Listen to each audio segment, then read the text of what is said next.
Proses pembentukan panitia seleksi atau pansel calon pimpinan KPK ditargetkan selesai pada bulan Juni.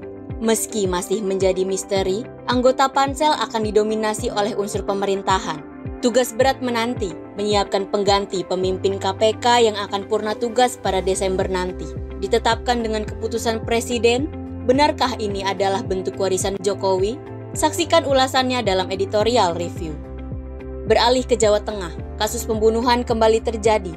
Kali ini pelakunya adalah seorang badut jalanan.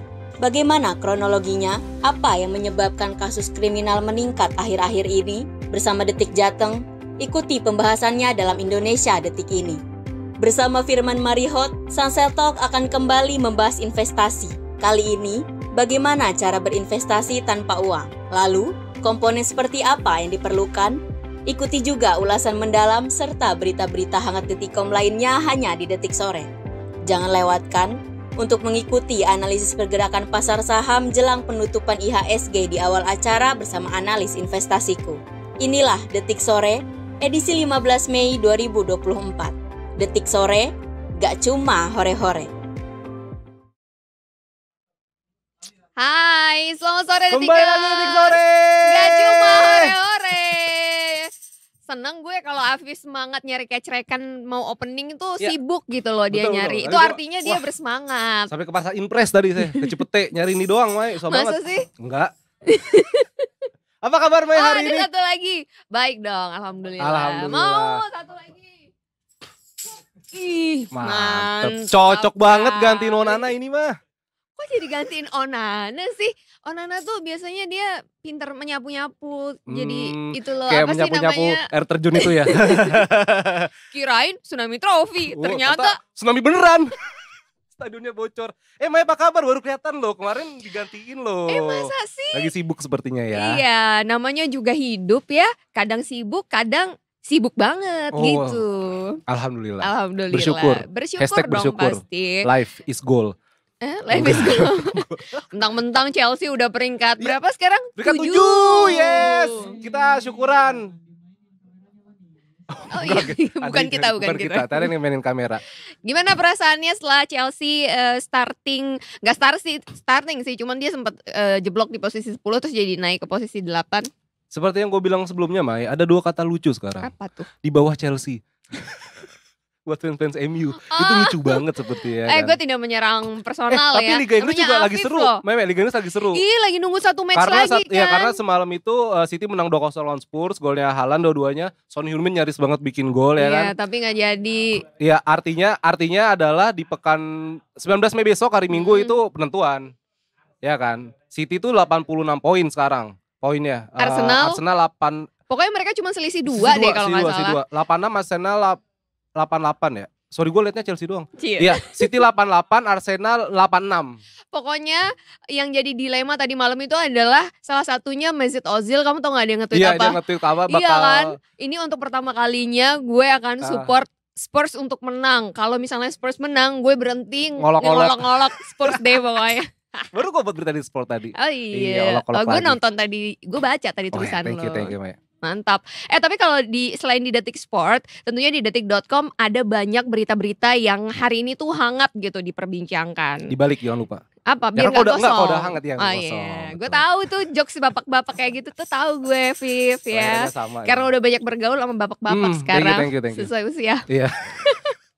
Oke, hari ini yang ada rame-rame kita akan bahas itu tentunya nanti market review ya. Kita akan bahas bagaimana perang dagang yang terjadi antara China dan Amerika. Dan kalau hal ini pastinya bukan Afif yang akan kita tanya. Karena kalau Afif yang kita tanya ya udah klasmen Liga Inggris aja lah untuk sementara ya. Tapi kalau untuk nanti masalah market review apa pengaruhnya ini perang dagang Amerika China ini pastinya nanti akan ada dari investasiku seperti biasa, Vi. Mantap, aku diam tapi bicara. Seperti biasa aku diam tadi bicara. Bener sih, gue diam aja liatin. Oh ya begini. Oh, gitu. Tapi itu menambah ilmu gitu. Apalagi bagi gue orang awam yang gak, tadi Maya bilang gak ngerti tentang saham dan lainnya segala macam tuh, nonton Detik Sore jadi isinya tuh jadi daging tahu semua gitu. Ya, daging semua dibakar nggak? Iya, direbus.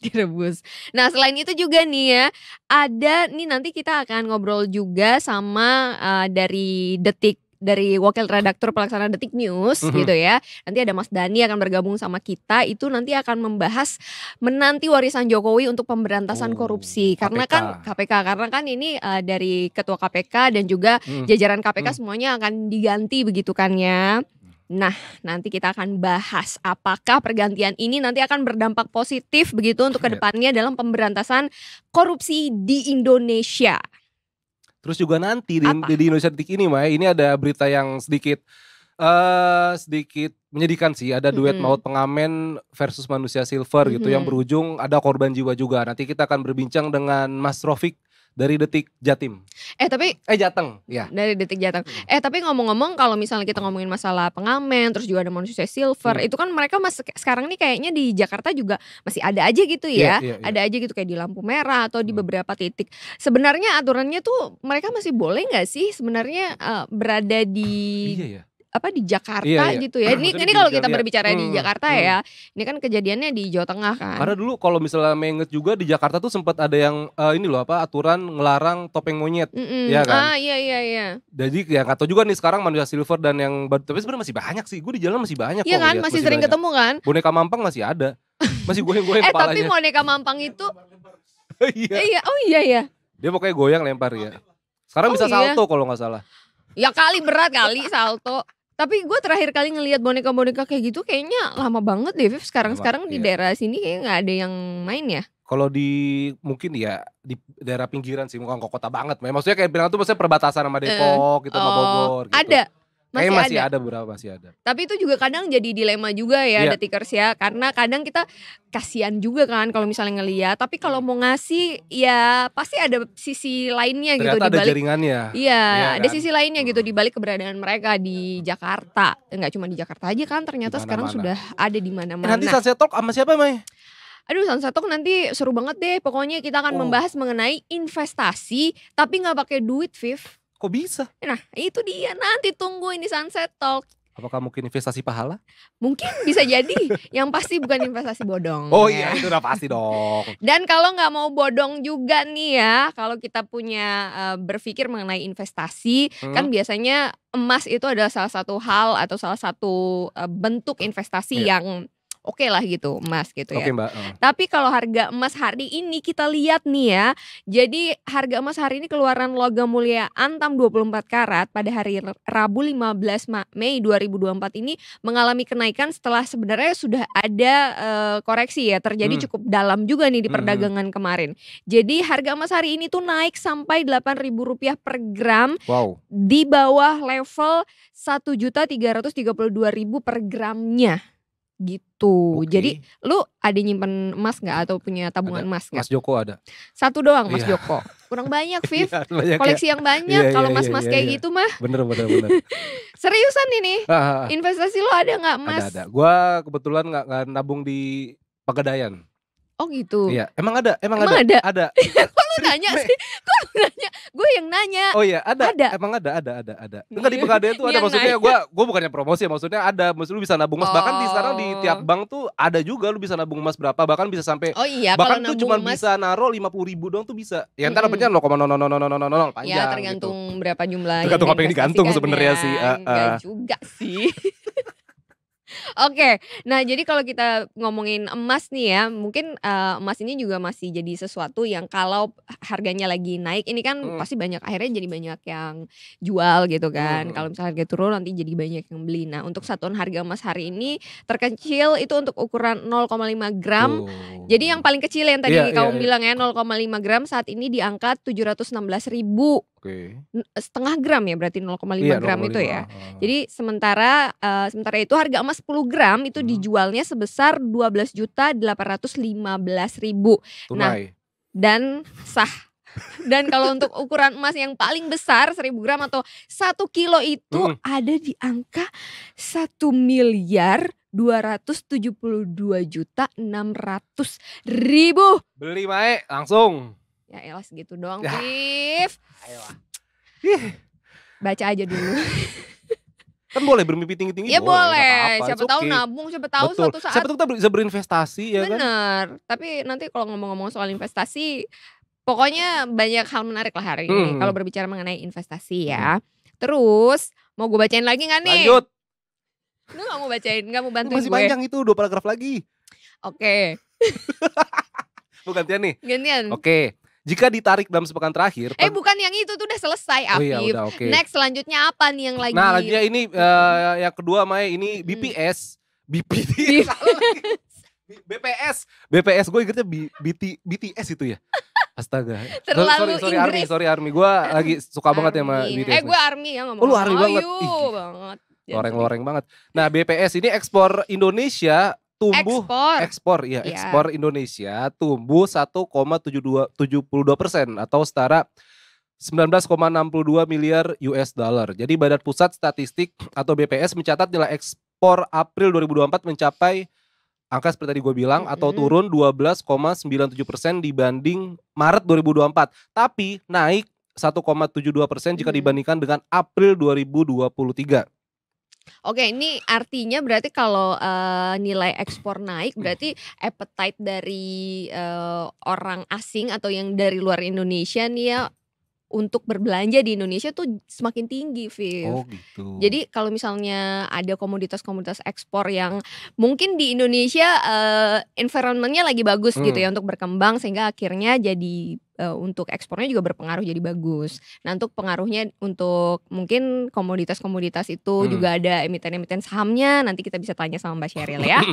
Dan juga nih gue lanjut sedikit Mai tadi ya. Deputi Bidang Distribusi dan Jasa Puji Ismartini menjelaskan untuk nilai ekspor migas tercatat 1,35 miliar USD atau naik 5,03%. Kemudian nilai ekspor non migas turun 14,06% dengan nilai USD 18,27 miliar. Bingung hitung duitnya sebanyak itu gimana ya? Tapi lo ngerti gak itu artinya apa? Ya ngerti dong, kan gue suka budgeting finance. Lanjut Mei, poin berikutnya. Oke, setelah apa yang sudah dinyatakan Afif, mungkin ini ada relate-nya juga apa gitu tuh? Ya. Mungkin. Sejak ekspor tadi naik itu ya? Iya.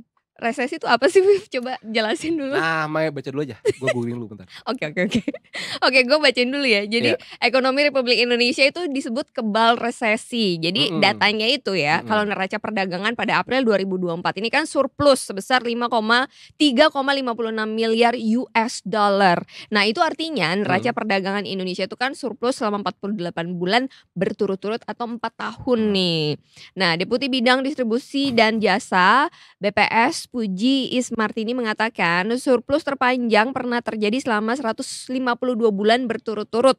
Dan ini terjadi pada Juni 95 hingga April 2008. Wah, lama banget ya dari 95 sampai 2008 ya. Nah, jadi neraca perdagangan surplus berturut-turut ini juga sebenarnya setelah 2008 itu pernah terjadi nih The Tickers di tahun 2016 pada Januari sampai Juni 2017. Nah, kalau ini memang artinya neraca perdagangan surplus 18 bulan berturut-turut. Sebenarnya ini akan memberikan dampak positif secara perekonomian tentunya untuk Indonesia ya. Tapi pokoknya nanti lengkapnya pengaruhnya apa aja itu kita bisa tanyakan juga nanti sama Mbak Sheryl yang sudah standby di sini. Pokoknya kalau udah kita opening, baru aja opening, Mbak Sheryl udah langsung muncul. Datang liatin kayak, nih gimana murid-murid gue udah bisa bener belum nih? Pertanyaannya nanti kira-kira udah relate belum? Pasti ya dong. Gitu kan. Gitu. Apa tadi udah cari belum resesi itu? Udah, resesi itu adalah kondisi ketika perekonomian suatu negara mengalami penurunan dalam jangka waktu yang cukup lama. Tapi ternyata Indonesia mengalami surplus. Dan itu dialami dalam jangka waktu panjang itu 2 kali gitu. Kalau dilihat dari tahun 95 itu artinya mungkin ya bisa dikatakan Indonesia ini kebal resesi. Nah itu makanya surplus membuktikan. Survei. Oh iya, astaga salah. Ya ampun jokesnya. Langsung aja Mei, kita beralih ke mana nih udah selesai? Nah ini karena kita udah bacain semua, ada juga nih yang mempengaruhi sentimen market hari ini. Jujur gue belum ngecek hari ini IHSG di sesi pertama, di sesi perdagangan pertama ini apakah hijau ataukah merah gitu kan. Nanti kita akan cek lagi, cek and recheck lagi sama Mbak Sheryl. Tapi ini dia nih The Tickers sentimen market yang berpengaruh untuk hari ini. Langsung aja kita tayangin. Check it out. Ini dia.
welcome back to Detik Sore. Nggak cuma hore-hore. Gimana? Ya kayak gitu, kayak melingkar-lingkar, cuma ada bangku, susah. Lu kasih tau dong kalau mau koreografi. Sakit punggung gua.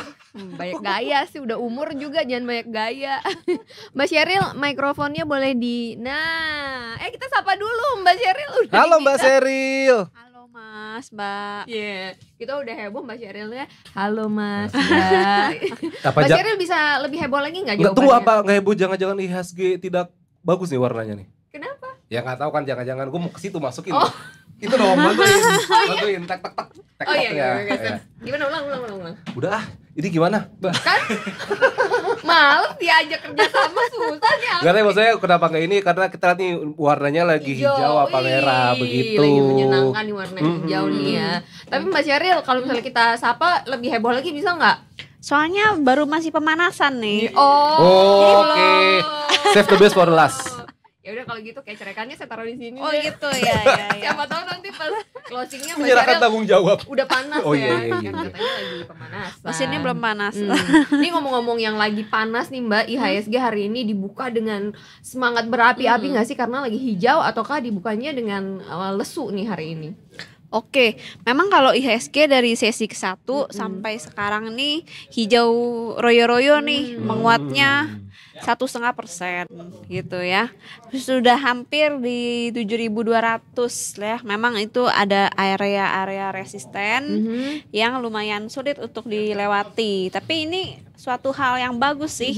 Di luar ekspektasi kita juga. Ini surprisingly IHSG-nya justru hijau di saat data inflasi Amerika yang mix semalam dan komentar hawkish dari Gubernur Jerome Powell. Oh, ini udah ada rilis data lagi nih ya?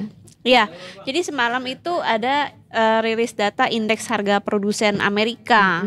Datanya itu di atas perkiraan pasar. Sebenarnya kalau dirinci kan banyak itu substitusi komponennya. Komponennya ada yang melemah sih kayak gitu. Tapi overall datanya ini mix gitu ya. Lalu Gubernur The Fed Jerome Powell memberikan komentar hawkish soal dia mengatakan kekecewaannya terhadap kondisi perkembangan inflasi Amerika di kuartal 1 yang tidak juga turun gitu. Jadi sehingga membutuhkan waktu lebih banyak untuk bisa menurunkan suku bunga. Tapi surprisingly IHSG kita di pagi sampai sore hari ini masih aja bertahan di zona hijau. Penasaran apa rahasianya? Apa nih sentimen yang paling berpengaruh dari hijau royo-royo kita hari ini? Nah, itu pertanyaan yang saya tunggu. Jadi jawabannya adalah kami berikan waktu 60 detik dari sekarang. Oke. Boleh call friend? Iya, udah bisa bercanda Iya, udah panas mesinnya. Udah panas mesinnya. Oke.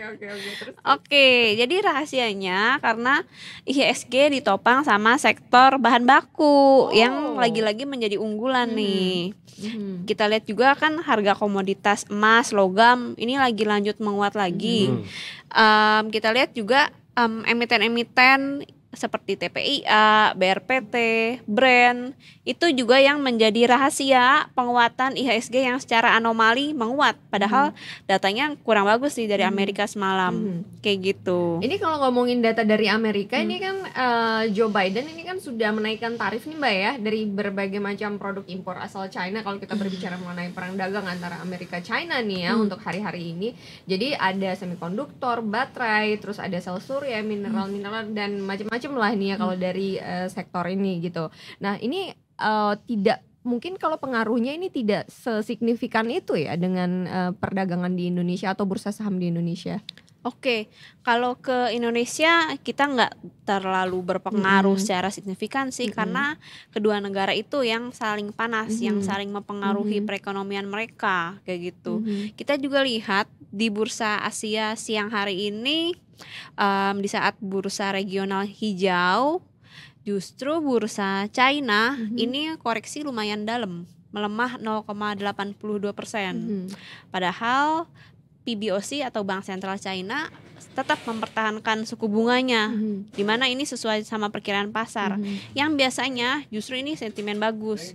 Tapi dengan kebijakan Joe Biden semalam itu, jadi kan ini kelihatannya semakin panas ya. Jadi kita tahu di tahun 2018 perang dagang mulai nih antara China sama Amerika. Saat itu di presidennya Donald Trump.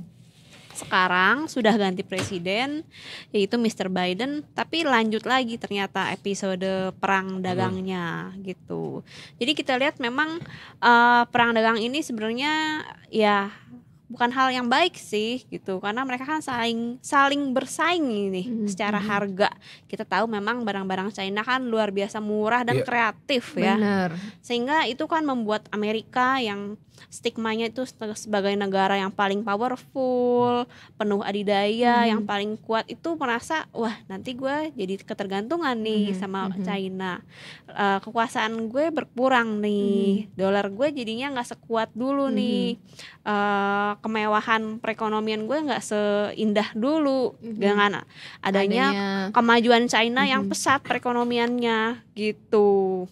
Nah kalau kita berbicara mengenai dolar yang tadi Mbak Sheryl singgung, saat ini kondisi dolar terhadap nilai mata uang asing seperti apa Mbak? Oke, kalau kita lihat di XY hari ini sih kecenderungannya konsolidasi melemah ya. Kita lihat melemah tipis 0,17%. Nah rupiahnya aku belum cek. Kita lihat rupiah kurang lebih sih harusnya konsolidasi di sana ya. Oh rupiahnya menguat 0,4%, tapi masih tetap di atas 16.000 ya. Masih 16.200.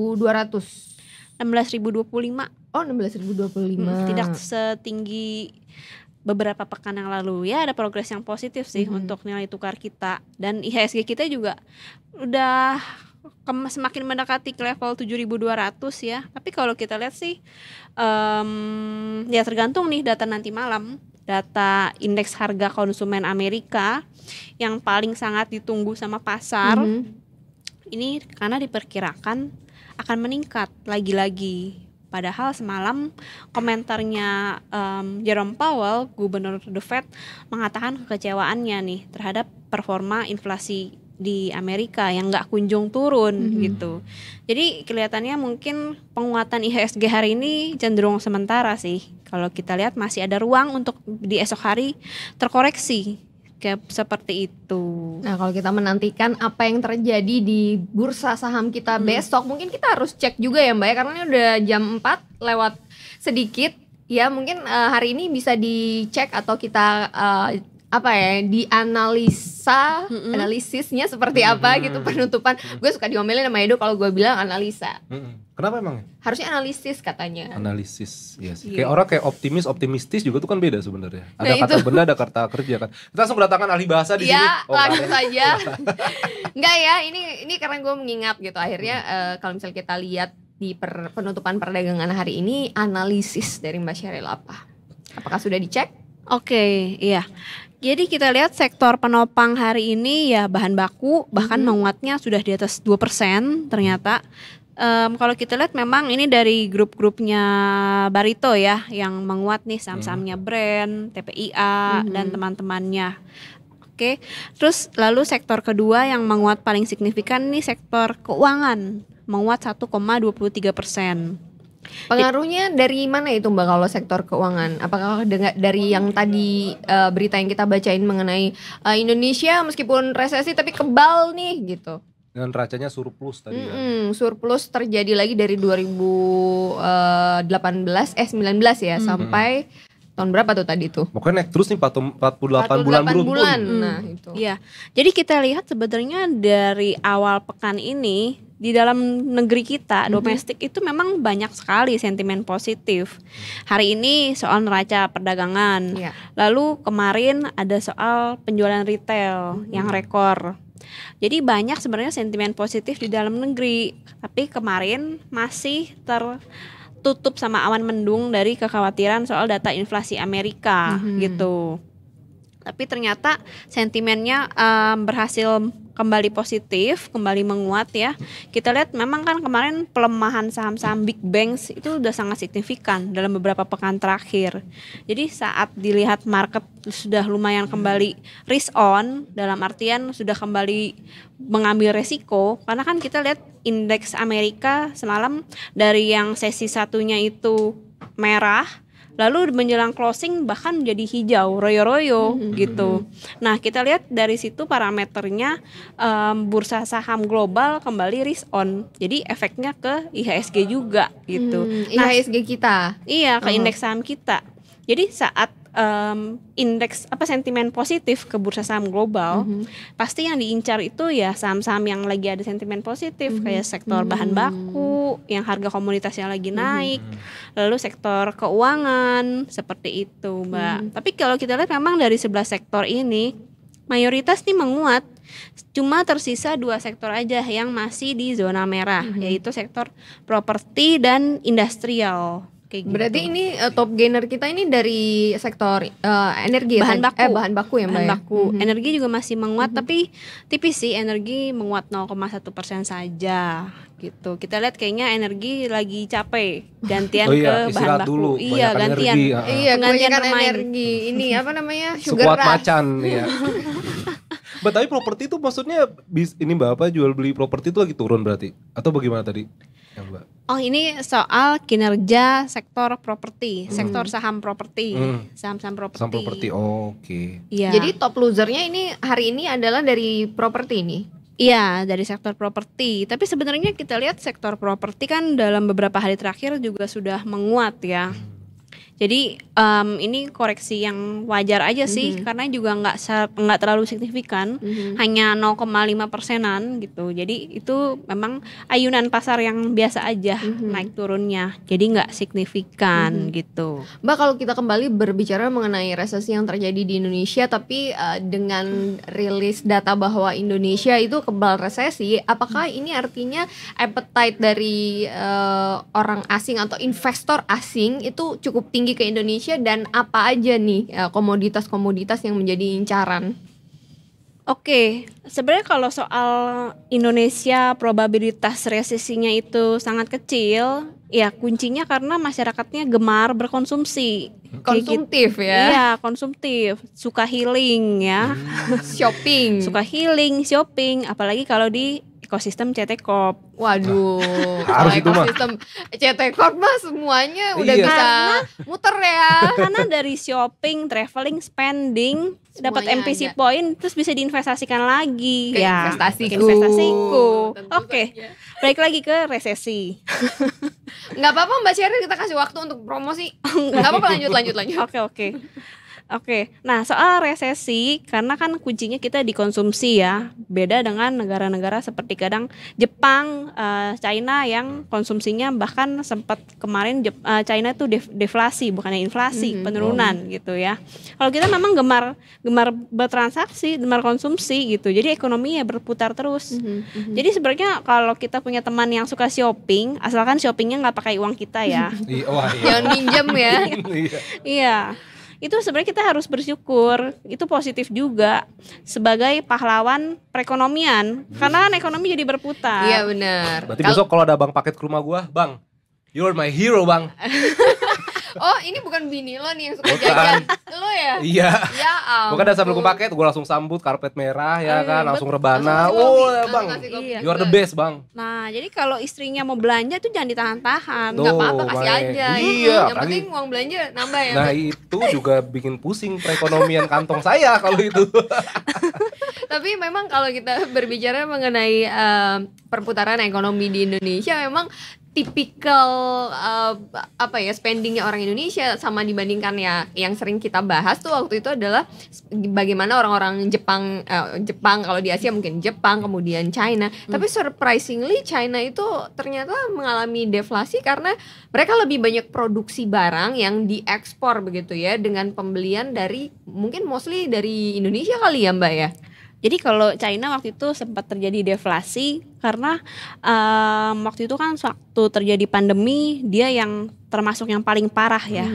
pandeminya pertama awalnya dari dia, lalu dia berkali-kali tuh harus totally lockdown karena dia ada kebijakan zero covid. Ya dari sana konsumsinya benar-benar ngedrop kayak gitu. Bahkan kalau untuk ekspor pun juga nggak bisa karena ya manufaktur pabrik-pabrik dia juga ditutup kan begitu ditemukan ada kasus positif di sekian zona wilayah kecil dia harus tutup gitu ya. Nah baik lagi soal resesi, jadi kita memang relatif jauh ya probabilitasnya tuh kecil dari resesi. Jadi ya kita bersyukur kita juga negara-negara produsen komoditas ya. Jadi ya bisa dikatakan juga sebenarnya kita nggak harusnya pusing seperti negara-negara maju yang mungkin tanahnya nggak subur. Kita juga bisa sebenarnya kita bisa berkelebihan lah kalau soal pangan segala macam, bahan kita bisa ekspor. Sumber dayanya Mbak ya. Sumber daya kita sebenarnya melimpah ruah seperti itu. Hanya di sisi manajemen yang perlu dioptimalisasi kayak gitu.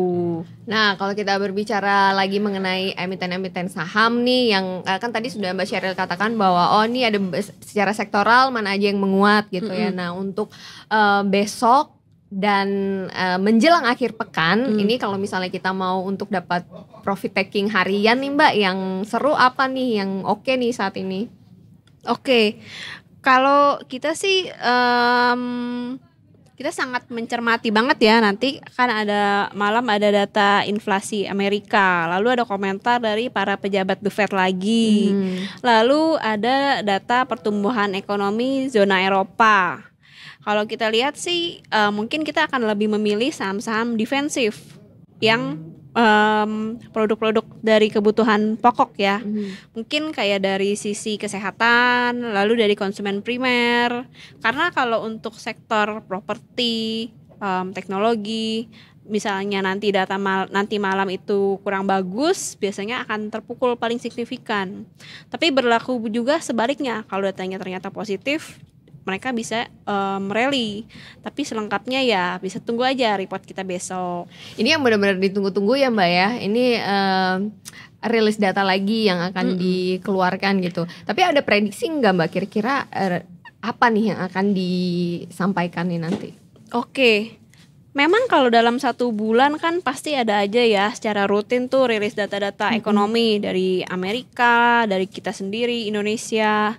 Tapi memang di antara semua data ekonomi yang rilis, data inflasi nanti malam ini adalah yang paling sangat difokuskan, paling sangat dicermati sama pelaku pasar gitu. Karena ini kan mempengaruhi The Fed atau Bank Sentral Amerika tuh dalam memangkas suku bunga gitu. Jadi parameternya untuk memangkas suku bunga dia melihat dari inflasi yang terjaga, yang turun sesuai target, lalu juga dari pertumbuhan ekonomi yang tidak terkontraksi, yang masih bisa bertumbuh meskipun nggak yang terlalu signifikan maupun terlalu ngedrop banget, yang stabil lah gitu. Lalu juga dari sisi tingkat pengangguran, dari sektor ketenaga kerjaan, parameternya itu. Tapi di antara 3 itu yang paling saat ini di highlight adalah inflasi kayak gitu. Jadi kita benar-benar menantikan nih ya data inflasi ini akan pengaruhnya seperti apa gitu ke juga kita. Sama kaitannya sebenarnya sama perang dagang China Amerika. Sebenarnya ini seru sih karena kita tahu akhir-akhir ini kan ada demo nih warga negara Amerika terhadap TikTok, di mana Amerika membuat undang-undang yang mewajibkan TikTok tuh harus menjual sahamnya, dikasih waktu sampai awal Januari 2025. Kalau nggak dijual ke orang Amerika, ke investor Amerika, dia harus ditutup gitu. Padahal warga Amerika pun juga banyak, ada 170 juta pengguna TikTok yang menggunakan itu untuk berdagang, untuk membuat komunitas segala macam. Jadi ya itu juga kalau kita lihat dari 2018, kecenderungannya saat Amerika membuat kebijakan tarif impor China juga pasti akan membuat balasan kebijakan. Jadi kita juga mencermati nih perkembangan perang dagang di antara 2 negara ini kayak gimana gitu. Afif kayaknya tadi tuh sudah bikin risetnya Mbak soal perang dagang Amerika Cina. Coba Afif. Seru. Gak tanya aja. Gak usah malu-malu Afif. Jangan dipaksa, nggak boleh maksa-maksa orang, Mbak. Dosa.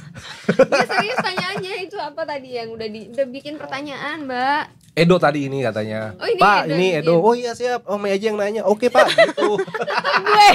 Enak sekali ya kerja saya di sini ya. Dia memang ini kalau misalnya lagi sama Edo, gue yang biasanya memantau gitu. Iya. Gue pantau nih 2 bulan. Itu namanya bulan siklus nih. tuh, saling membantu. Iya, gue pantau. Lo nggak bantu nih gue ngomong-ngomong nih. Membantu kok. Tadi gue benerin mic nih. Kan kabelnya copot, ya kan. Mbak, tapi ini aku mungkin ada pertanyaan nih, Mbak, nih mungkin rada menyimpang dikit lah, cuman aku membaca berita di Tik Finance cukup menarik, Mbak. Katanya Menteri Keuangan Sri Mulyani itu bilang kalau Indonesia itu pertumbuhan ekonominya cukup bagus dan bisa mencapai Indonesia emas. Dan itu mungkin tadi ada sangkut pautnya dengan itu di Mbak Sheryl bilang kalau ya Amerika Cina nih perang, kita tuh sebenarnya kan kita netral, Mbak ya. Maksudnya kita nggak deket kemana-kemana kan, tapi kita bisa melihat itu sebagai situasi yang mungkin dalam tanda kutip menguntungkan begitu, Mbak, atau bagaimana? Dari perang yang mereka berdua? Iya. Oh, ya memang kalau misalnya China dan Amerika ini perang, dia kan akan membatasi barang-barang masuk dari China. Otomatis Amerika juga mencari barang mungkin dari negara-negara lain. Tapi kalau barangnya bisa ada di Indonesia gitu. Karena sebenarnya keunggulannya China itu inovatif seperti yang Mbak Sheryl bilang tadi kan. Jadi dia bisa ngasih harga murah juga gak sih? Kalau menurut Presiden Biden, keunggulan China itu adalah hal yang curang. Kalau menurut beliau, curang karena dalam arti China itu memproduksi barang dalam skala amat besar sehingga tidak terserap oleh pasar, lalu sisanya dia banting harga lah istilahnya, seperti itu. Itu yang tidak disukai sama Amerika gitu. Jadi nanti kan negaranya Amerika ini juga jadi ketergantungan ya, jadi nggak mandiri juga, lalu devisa dia keluar justru.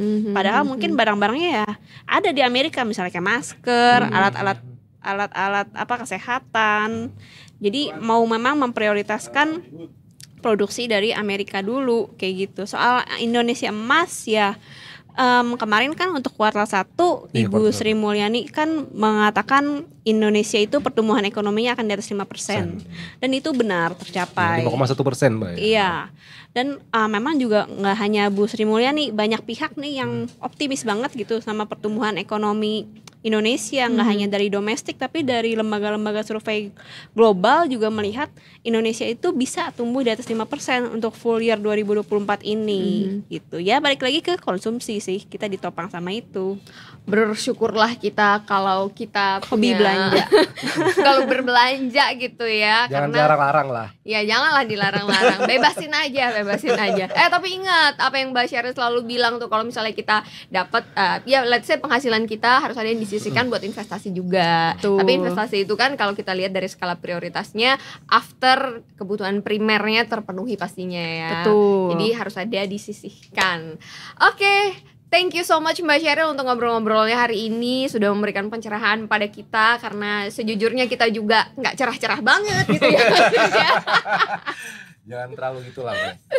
Tapi ini seru banget untuk belajar kita semua gitu, apalagi detikers yang baru juga kayak mulai terjun gitu, mau coba investasi gitu, coba download aja Investasiku, siapa tahu bisa mendapatkan banyak informasi penting gitu ya di situ ya. Anyway, thank you Mbak Sheryl ya sudah bergabung bersama kita. Besok-besok kita tunggu lagi ya prediksi-prediksinya, oke detikers, sebelum kita break seperti biasa ya, kita mau dengerin dulu nih ada siapa dari NTMC yang akan memberikan laporannya. Ada siapa, Afif? Ada Ibda Syahara. Cie. Langsung aja yuk kita sapa Ibda Syahara. Ada siapa, Heo? Halo. Ibda Syahara. Halo. Tuh dia nanya, ayo siapa ayo? Halo. Selamat sore. Sebenarnya kalau mukanya nggak ada, suaranya doang yang itu, aku tahu nih siapa nih. Oh gitu. Iya, suaranya udah familiar banget kalau Ibda Syahara. Sekali. Afif mau kasih pantun mungkin? Belum, jangan ditembak tiba-tiba, Mai. Saya nggak siap ya, tolong ya. Saya nggak suka gitu ya. Oke. Halo, salam kenal Afif. Salam kenal. Kan udah pernah. Dulu pernah. Cuman aku kan pemain pengganti. Aku belum pernah. Belum, aku peganti, Mbak. Aku pegantinya Mas Edo. Kadang-kadang diganti. Mas Yarul sabar dulu ya sebentar. Kok sedih gitu sih? Tuh sedih gitu katanya. Itu cuma pengganti doang Mas Edo. Oh iya, oke. Ibnu Syara silakan dengan laporannya.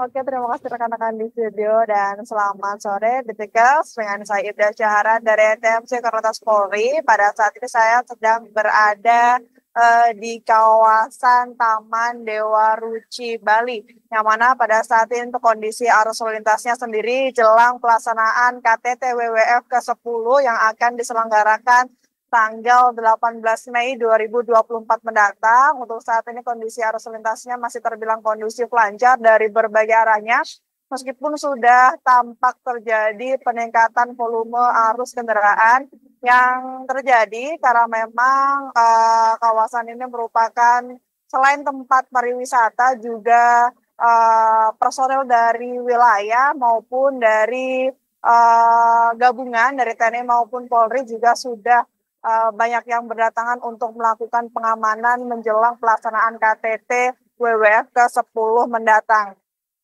Dan untuk kondisi arus lalu lintas dari arah Nusa Dua yang akan menuju ke arah maksud kami untuk yang akan menuju ke arah Kute pada saat ini juga terpantau ramai namun masih terbilang kondusif lancar. Dan pada saat ini di kawasan ini didominasi oleh kendaraan roda 2. Dan kemudian untuk arus lalu lintas dari arah Nusa Dua yang akan menuju ke arah underpass menuju ke arah maksud kami ke arah Sunset Road pada saat ini juga terpantau ramai namun masih terbilang kondusif lancar. Dan juga di kawasan ini juga sama masih didominasi oleh kendaraan pribadi roda 2. Dan kami juga mengimbau kepada Anda para pengendara roda 2 agar selalu menggunakan helm yang berstandar SNI demi keselamatan diri Anda pribadi maupun pengendara lainnya. Dan kemudian untuk arus lalu lintas dari arah sebaliknya, dari arah Kute maupun Pesanggaran, ataupun dari arah underpass Sunset Road yang akan menuju ke arah Nusa Dua pada saat ini juga terpantau sudah terjadi peningkatan volume kendaraan, namun masih dapat ditempuh dengan kecepatan berkisar 10 sampai dengan 30 km per jam. Saya menghimbau kepada Anda para pengendara khususnya roda 4 agar selalu menggunakan safety belt dan tidak menggunakan ponsel saat berkendara. Dan Detikers, kami juga menginformasikan bahwasannya baru saja digelar apel gelar pasukan jelang acara puncak konferensi tingkat tinggi World Water Forum ke-10. TNI Polri juga melaksanakan kegiatan apel gelar pasukan gabungan yang dilaksanakan di lapangan MITI Mandala Renon, Kota Denpasar, Bali.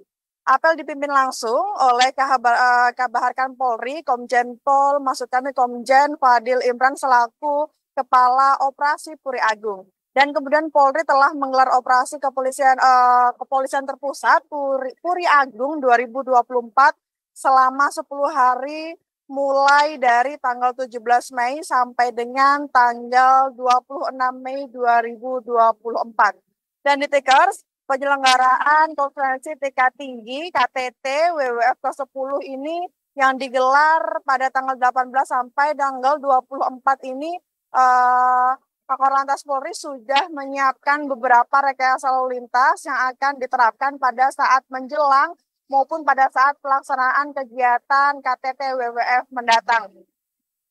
Dan perlu kami informasikan juga bahwasanya rekayasa lalu lintas yang dilakukan ini sifatnya situasional dan juga demi kelancaran pelaksanaan kegiatan WWF ke-10 di Bali ini. Kami juga menghimbau kepada masyarakat agar turut serta mendukung dengan selalu mematuhi dan mengikuti arahan petugas kami yang sedang berjaga di lapangan dan selalu tertib dalam berlalu lintas demi terciptanya keselamatan, ketertiban, dan kelancaran lalu lintas.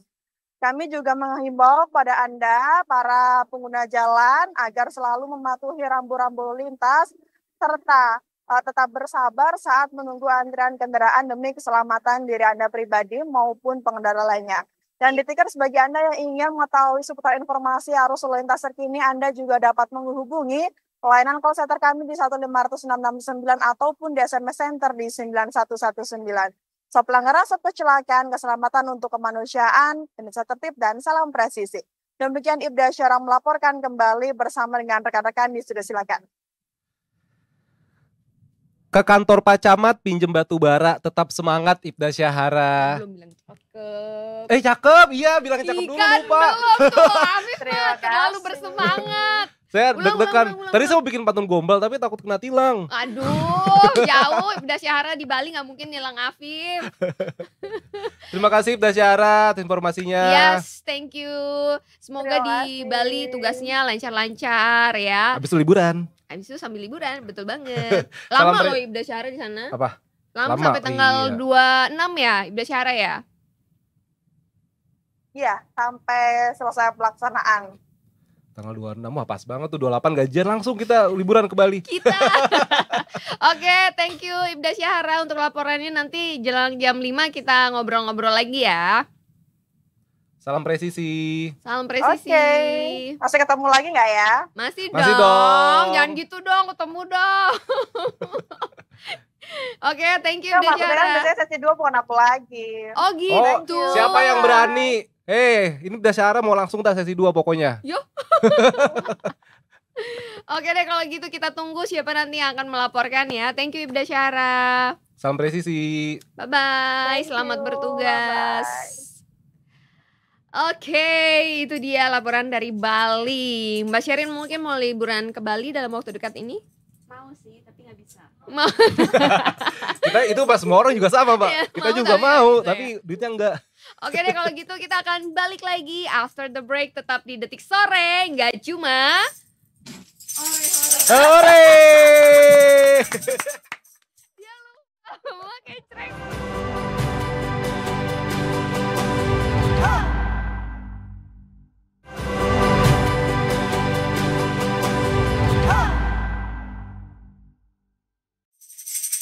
Yes, balik lagi di Detik Sore. Nggak cuma hore-hore. Ih, berisik Afif. Katanya suruh semangat. Semangat sama berisik beda. Orang semangat pasti berisik, Mei. Enggak Nggak mungkin. juga. Lu nonton bola nih semangat Enggak pasti juga. berisik. Nggak ada juga. gol. Yes.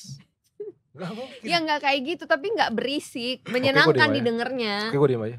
Ya udah diem aja. Siapa Siapa yang megang? Ih, beda banget siapa yang megang. kan lagi ini ngambek ceritanya. Sumpah ya. Tapi Mei, ini kita nggak cuma hore-hore, Mai, karena KPK ini sedang disorot. Oh iya, jadi biasanya kalau sama KPK hore-hore gimana maksud lo? Enggak, kita nggak cuma hore-hore. Gue bingung aja gimana mas satunya nih kesini nih. Bridgingnya. Bridgingnya. Oh iya, ya udah daripada lo sibuk bridging, mending kita sapa dulu nih yang udah ada di depan kita. Wakil redaktur pelaksana Detik News, ada Mas Dani Irawan. Ya, selamat sore. Apa kabar Mas Dani? Kabarnya baik-baik saja. Baik-baik aja, tapi yang lagi nggak baik-baik aja kalau dari tulisannya Mas Dani ini adalah bagaimana, judulnya cakep banget. Baca judulnya. Judulnya cakep banget nih emang Detikers ya. Judulnya adalah Pilah-pilih demi berantas korupsi tak pilih kasih. Nah, itu. Bahkan sekarang mantap. Sekarang tuh ada AADK ya kan. Ada apa dengan KPK? Ada ya kayak gitu ya. Iya. Siapa yang buat? Gue barusan. Jadi Pak Dani ini kita langsung masuk ke topik aja nih Pak Dani nih ya kan. Ini tentang KPK yang Mei mau bantuin. Dia lagi ngomong, gue udah tungguin loh ini beneran. Yang kabarnya kan ini bahasa jabatannya kan akan habis ya Pak ya? Habis. Akhir Desember ini kan? Akhir tahun ini. Akhir tahunnya akan habis dan itu nanti mau ada pergantian nih orang-orang baru ya kan Pak. Tapi nanti itu ada panitianya dulu. Oh, ini panitia panselnya. Panitia kurban. Panitia kurban. Bentar lagi musim haji bener sih. Iya. Tapi mungkin Pak Dani dari tim Detik News sendiri bisa diceritain dikit nggak Pak backgroundnya nih, ada apa sih dengan KPK yang sempat bikin heboh karena panselnya itu katanya Mei belum tahu nama orang-orangnya siapa, dan ujung-ujungnya kan pasti publik ingin KPK itu tetap terpercaya. Bener, kayaknya tantangan terbesarnya saat ini adalah kepercayaan publik ya Mas Dani ya. Iya. Jadi gimana Pak backgroundnya dulu nih Pak, biar kita masyarakat awam nih bisa tahu Pak. Ini KPK yang dibahas bukan kangen pengen ketemu kan ya? Aduh. Ya Allah. Masuk gak? Cocok ya, maaf ya, udah. Bercandaan wartawan di lapangan ya Pak. Oke. Sebenarnya banyak yang baru sih dengan pansel-panselan ini, karena yang pertama Seharusnya masa jabatannya pimpinan KPK itu 4 tahun. Harusnya selesai tahun kemarin. Tapi ada gugatan di MK yang gugat si pimpinan KPK-nya sendiri. Nurul Gufron yang kemudian masa jabatannya bertambah jadi 1 tahun. Jadi selesai 20 Desember 2024 ini. Di mana berarti presiden saat ini adalah Pak Jokowi harus membentuk panitia seleksi, itu amanah undang-undang. Yang baru lagi adalah seleksinya itu nggak cuma pimpinan KPK, tapi Dewas KPK, Dewan Pengawas KPK. Jumlahnya sama tuh 5 untuk pimpinan KPK, 5 untuk Dewas KPK. Terakhir Pak Jokowi menyampaikan bahwa untuk pembentukan pansel ini ada bulan depan di Juni. Bentar lagi dong. Ya, bentar lagi memang bentar lagi Juni. Ntar ada prosesnya sampai ke di Desember itu sendiri. So far kita belum tahu siapa aja nama-nama panselnya. Baru panselnya nih belum calon ya, baru pansel nih. Baru panselnya itu belum tahu. Tapi komposisinya kita udah tahu dari undang-undang, yaitu 5 dari unsur pemerintahan dan 5 dari masyarakat. Pansel ini ada 10. Untuk pansel 9. 5 dari pemerintah, 4 dari unsur pemerintah, masyarakat umum nih. Kan bisa dari akademisi dan segala macam itu biasanya itu dari unsur masyarakat gitu. Untuk pemerintah biasanya yang memang menjabat, misal katakan dari direktur jenderal apa dan segala macam, dari Kemenkumham bisa kayak gitu. Dan itu hak prerogatif presiden Pak untuk memilih pansel itu? Iya, itu nanti dari presiden lewat, kalau nggak salah ya gue lupa, Kepres kalau nggak salah Kepres gitu. Ada Kepresnya. Jadi nanti dari Kepres itu 9 orang itu untuk bertugas menyeleksi capim KPK dan juga calon anggota Dewan Pengawas KPK. Jadi kalau dirincikan berarti nanti dari dari pansel tadi 10, kemudian 9, kemudian ada 5 nanti yang dipilih untuk sebagai enggak 5 dari pemerintahan. Enggak. Apa nih? Nanti pansel ini akan memilih pimpinan KPK dan Dewan Pengawas KPK. Ada 5 pimpinan dan ada 1 ketuanya ya. Iya. Dari 5 orang itu kan. Nah, kalau kita lihat dari prosedur ini Mas, kan seperti yang saya bilang tadi, tantangannya kan memang belum ada namanya juga, belum ada bocoran juga, belum ada.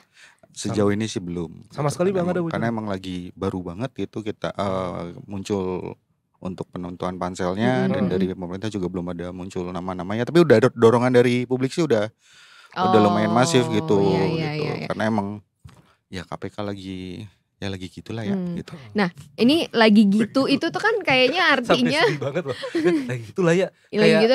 Nah itu adalah bukti bahwa KPK itu permasalahannya sekarang atau tantangannya itu adalah kepercayaan publik. Mungkin sedang tidak baik-baik saja. Iya, nah itu sedang tidak baik-baik saja. Gimana kalau misalnya dengan lack of trust dari publik ini, kemudian nanti akan muncul nama-nama yang ya kalau tadi ada dorongan-dorongan nama A, B, C, D dan Z begitu ya, tapi ternyata nanti akan muncul nama-nama yang mungkin tidak terprediksi oleh masyarakat, itu akan seperti apa tuh Mas?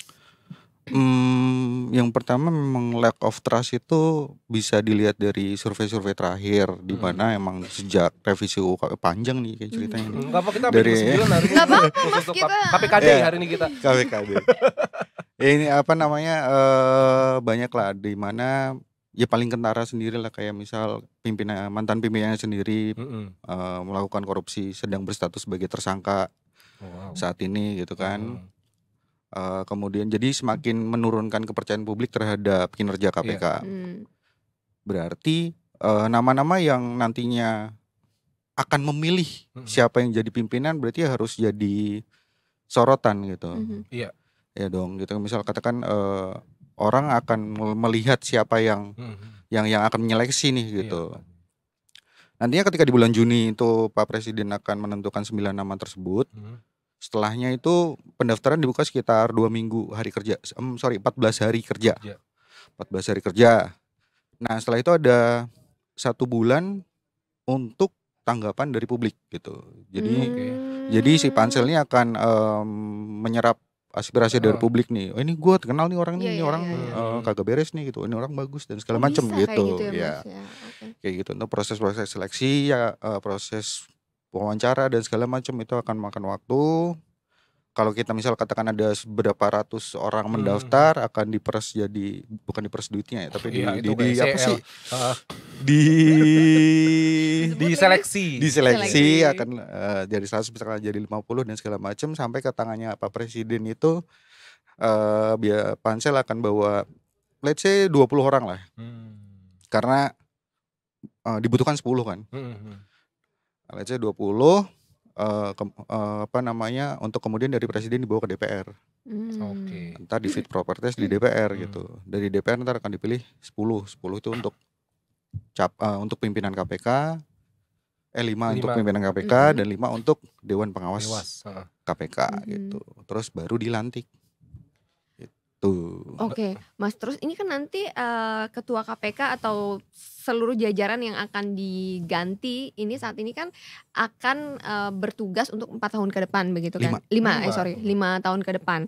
Kemudian ini kan artinya 5 tahun ke depan itu akan masuk ke kepemimpinan presiden terpilih yang baru gitu kan.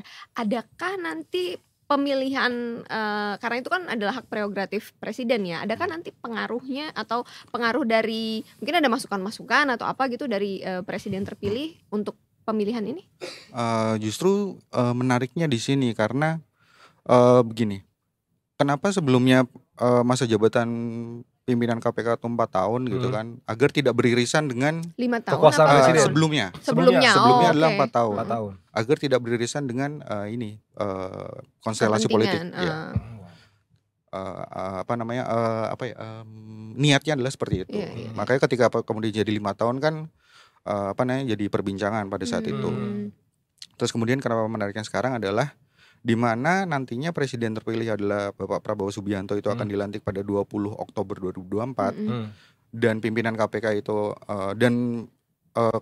pimpinan KPK dan Dewas KPK itu 20 Desember 2024. Berarti kan yang akan proses pemilihannya di Capim KPK ini di masanya Pak Jokowi yang lantik Pak Prabowo gitu. Itu.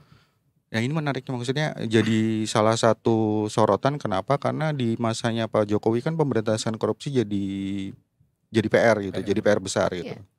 Itulah kenapa ini bisa jadi warisan yang kita perlu kawal, dari pers juga perlu kawal agar warisan Pak Jokowi ke presiden setelahnya yaitu Pak Prabowo ya pasti biar jabat balik lagi biar public trustnya juga dapat biar nggak pilih kasih sesuai dengan judulnya beliau tadi. Jadi kalau ada kasus-kasus lagi semoga tidak ada lah yang merugikan negara lagi itu bisa tidak pilih kasih. Tapi padahal nih kalau mau nanya dikit apa aja sih Pak kualifikasi yang perlu dimiliki oleh calon anggota pansel Pak? Ada kualifikasinya nggak sih Pak?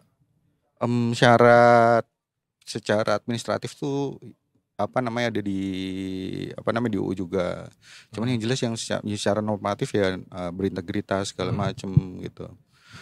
Selain daripada yang tadi itu yang 5 orang dan 4 orang itu. Terus udah pasti nggak boleh korupsi Pak ya? Iya. Itu udah pasti tuh Pak ya. Berarti jangan sampai nanti panselnya atau koruptor. Iya, masa kita harus nyebut nama gitu. Masa ntar panselnya mantan napi kan juga lucu juga gitu kan. Nah itu tuh, itu yang menarik. Oh my god. Aduh, terus saya nggak berani ngomong ya. Takut.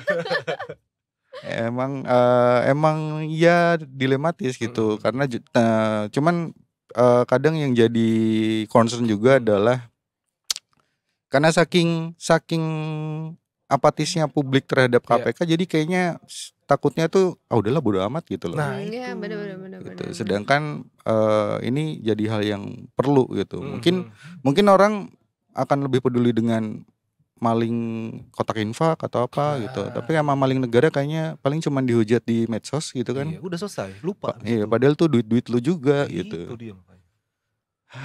Adalah emosi. Soalnya kemarin gue sama Dani juga ngomongin soal ICL itu jadi kayak kesel aja kalau ngomongin korupsi itu. Kesel. Iya. Nah tadi kan emang bawanya kesel.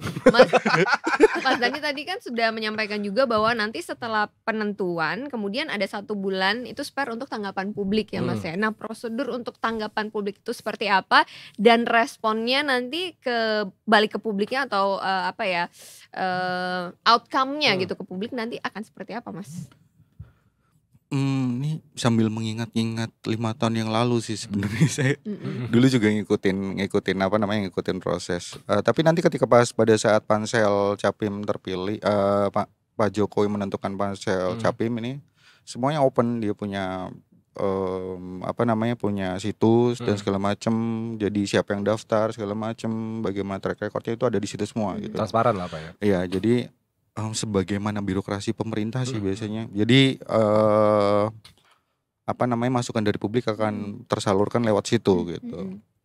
Kemudian juga proses-proses wawancara itu juga open gitu. Jadi ya bisa dilihat di situ semua sebenarnya. Proses wawancara itu terbuka itu maksudnya hasil wawancaranya atau proses wawancara? Pada saat wawancara. Oh iya, itu biasanya disiarkan. Disiarkan? Iya. Itu disiarin langsung gitu. Jadi dia wawancara sama HRD gitu disiarin gitu. Oh. Serius? Iya. Iya. Ntar streaming di 20 detik ada. Iya ada ya? Iya ada. Ada. Sorry. Iya. Maksudnya ini berkaca dari pengalaman sebelumnya gitu. Cuman kan nanti proses yang ini akan seperti apa, mungkin ada perubahan-perubahan saya belum tahu. Cuman seharusnya ya transparan seperti itu gitu. Lalu outcome-nya ke masyarakat akan seperti apa nih Mas? Outcome gimana?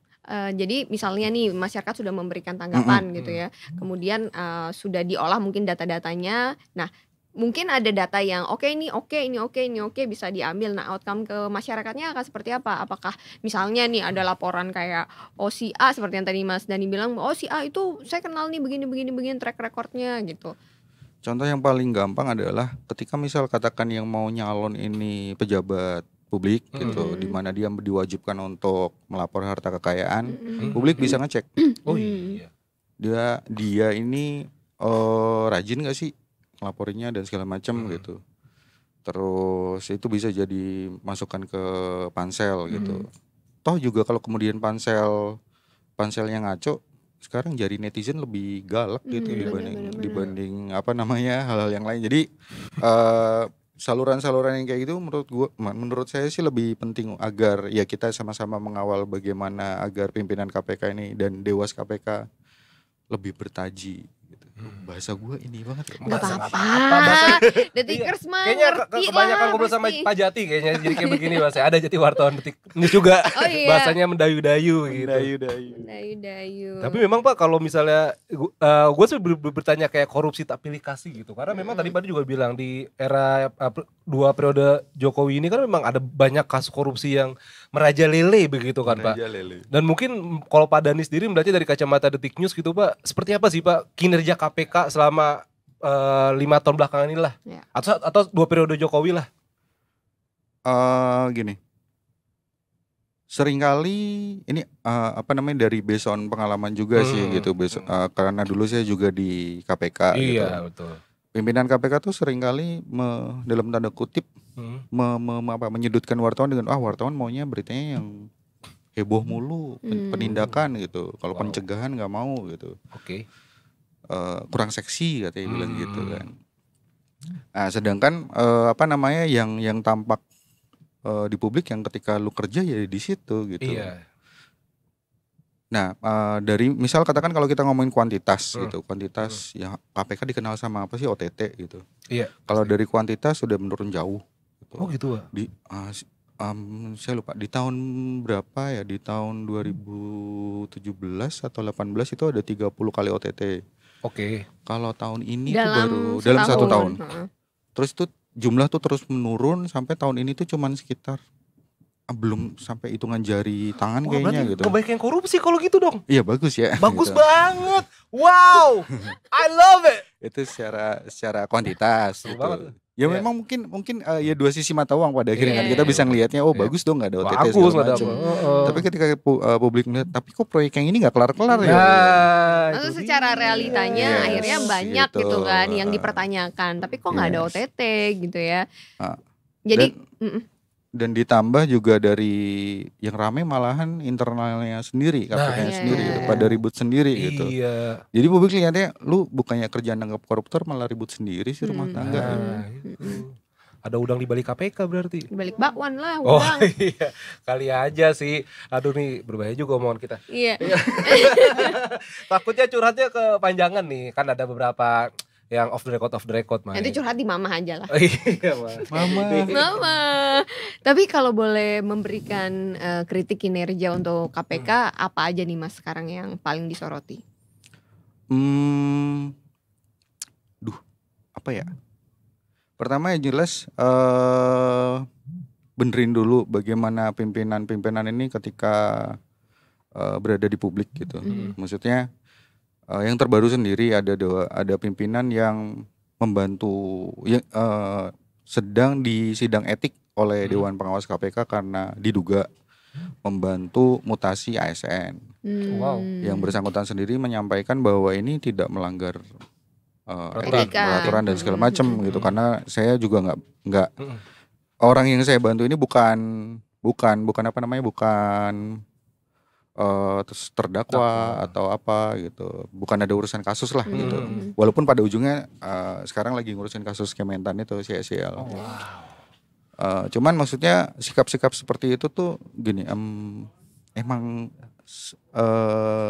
ya balik lagi dua sisi mata uang yang saya bilang. Kayak misal KPK tuh, pimpinan KPK dari zaman dulu tuh jaga diri sekali gitu. Kayak misal katakan dia dipanggil ke satu institusi untuk datang, dia bawa colokan sendiri, dibawa air minum sendiri. Segitunya Pak ya? Sampai segitunya gitu, untuk menghindari ya kepentingan dengan institusi tersebut. Ya memang kalau dilihat ada ya, dua sisi mata uang, kok lebay banget sih gitu. Iya. Cuman itu contoh-contoh yang bisa dilihat publik langsung lah gitu. Jadi jadi teladannya kayak gitu.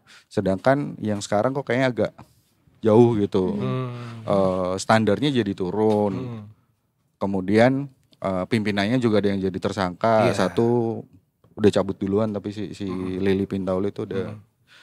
Jadi kita mulai dari atasnya dulu gitu, baru kita bawah-bawah gitu. Dulu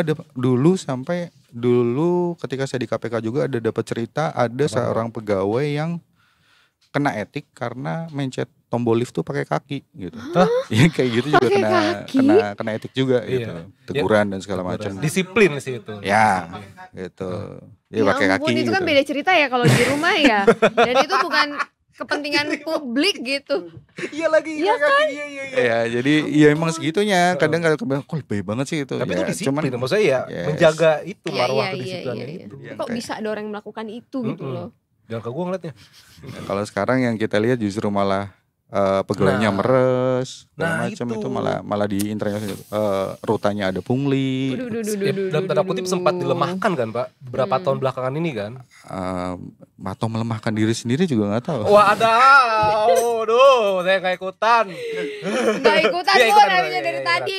Kita harus mengawal KPK nih dari sekarang nih. Oh iya dong, karena kan sebagai masyarakat publik juga kan kita punya hak juga ya Mas ya untuk memberikan begitu kan ya. Karena uang kita di situ, maksudnya uang kita yang dikorupsi sama koruptor itu tuh, dua orang terzolimi tuh pasti dikabulin sih Me. Ya ampun. Oke, anyway, thank you so much Mas Dani ya. Thank you Pak Dani Irawan. Berbagi cerita, berbagi informasi gitu sama kita di sini. Untuk informasi-informasi yang lebih akurat lagi, lebih update lagi, kalian bisa cek aja Detikers langsung di Detik News. Ngomong dong, kerja dong. Langsung aja kalau begitu kita panggilkan. Siapa yang dipanggil? Ada kok panggil kan? Emang. Sekarang kita break sejenak dulu, nanti balik lagi. Nanti masih ada beberapa informasi menariknya, ada Sunset Talk juga. Jadi jangan kemana-mana. Tetap di Detik Sore, nggak cuma hore.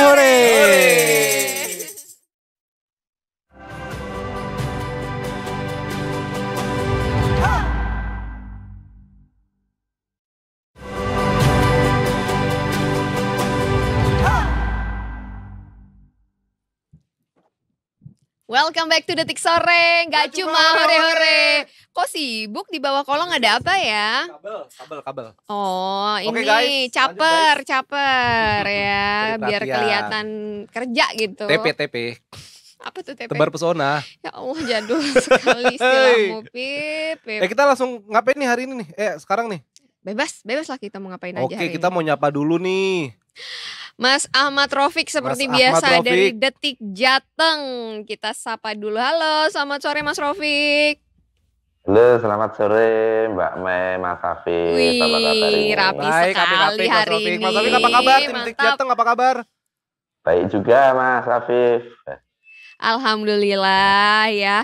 Oke, mungkin kita bersyukur tentunya ya teman-teman kita di Detik Jateng baik-baik aja, sehat-sehat aja di sana semuanya. Tapi tentunya di Jawa Tengah yang perlu kita ini istilahnya kita turut berduka atau bersimpati lah dengan apa yang terjadi, karena ada duel maut pengamen versus manusia silver ini yang akhirnya berujung 2 orang tewas nih ya Mas ya. Benar begitu Iya, Mas, betul. apa ya istilahnya ini apa yang terjadi di lapangan nih memang seperti itu ya Mas ya?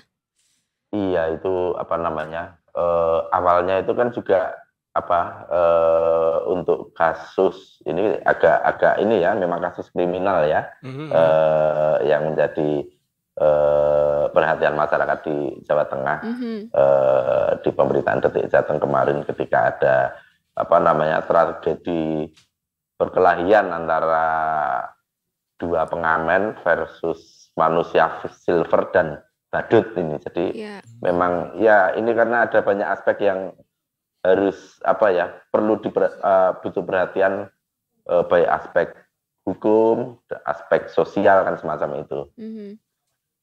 Nah, kalau dari kronologi yang terjadi itu kan ada yang mengatakan bahwa ini antara korban sama pelaku ini ada hubungannya gitu ya.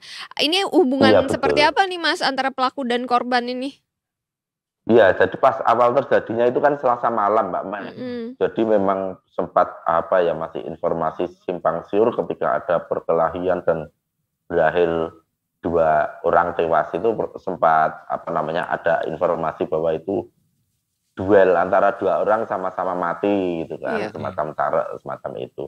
Ternyata setelah informasi berkembang kejadian bukan seperti itu, ternyata mereka sama-sama dibunuh oleh apa namanya manusia silver dan seorang badut, pengamen badut gitu kan. Ironisnya mereka itu sebenarnya sudah sahabatan 20 tahun Mbak Mei. Waduh. Jadi antara pengamen sama manusia silvernya itu udah bersahabat 20 tahun gitu kan. Bahkan sering titipan anak itu. Jadi korbannya pengamen itu sering titip anak ke apa namanya ke pelaku gitu kan kalau sedang ngamen. Mereka juga pernah satu kos bareng semacam itu.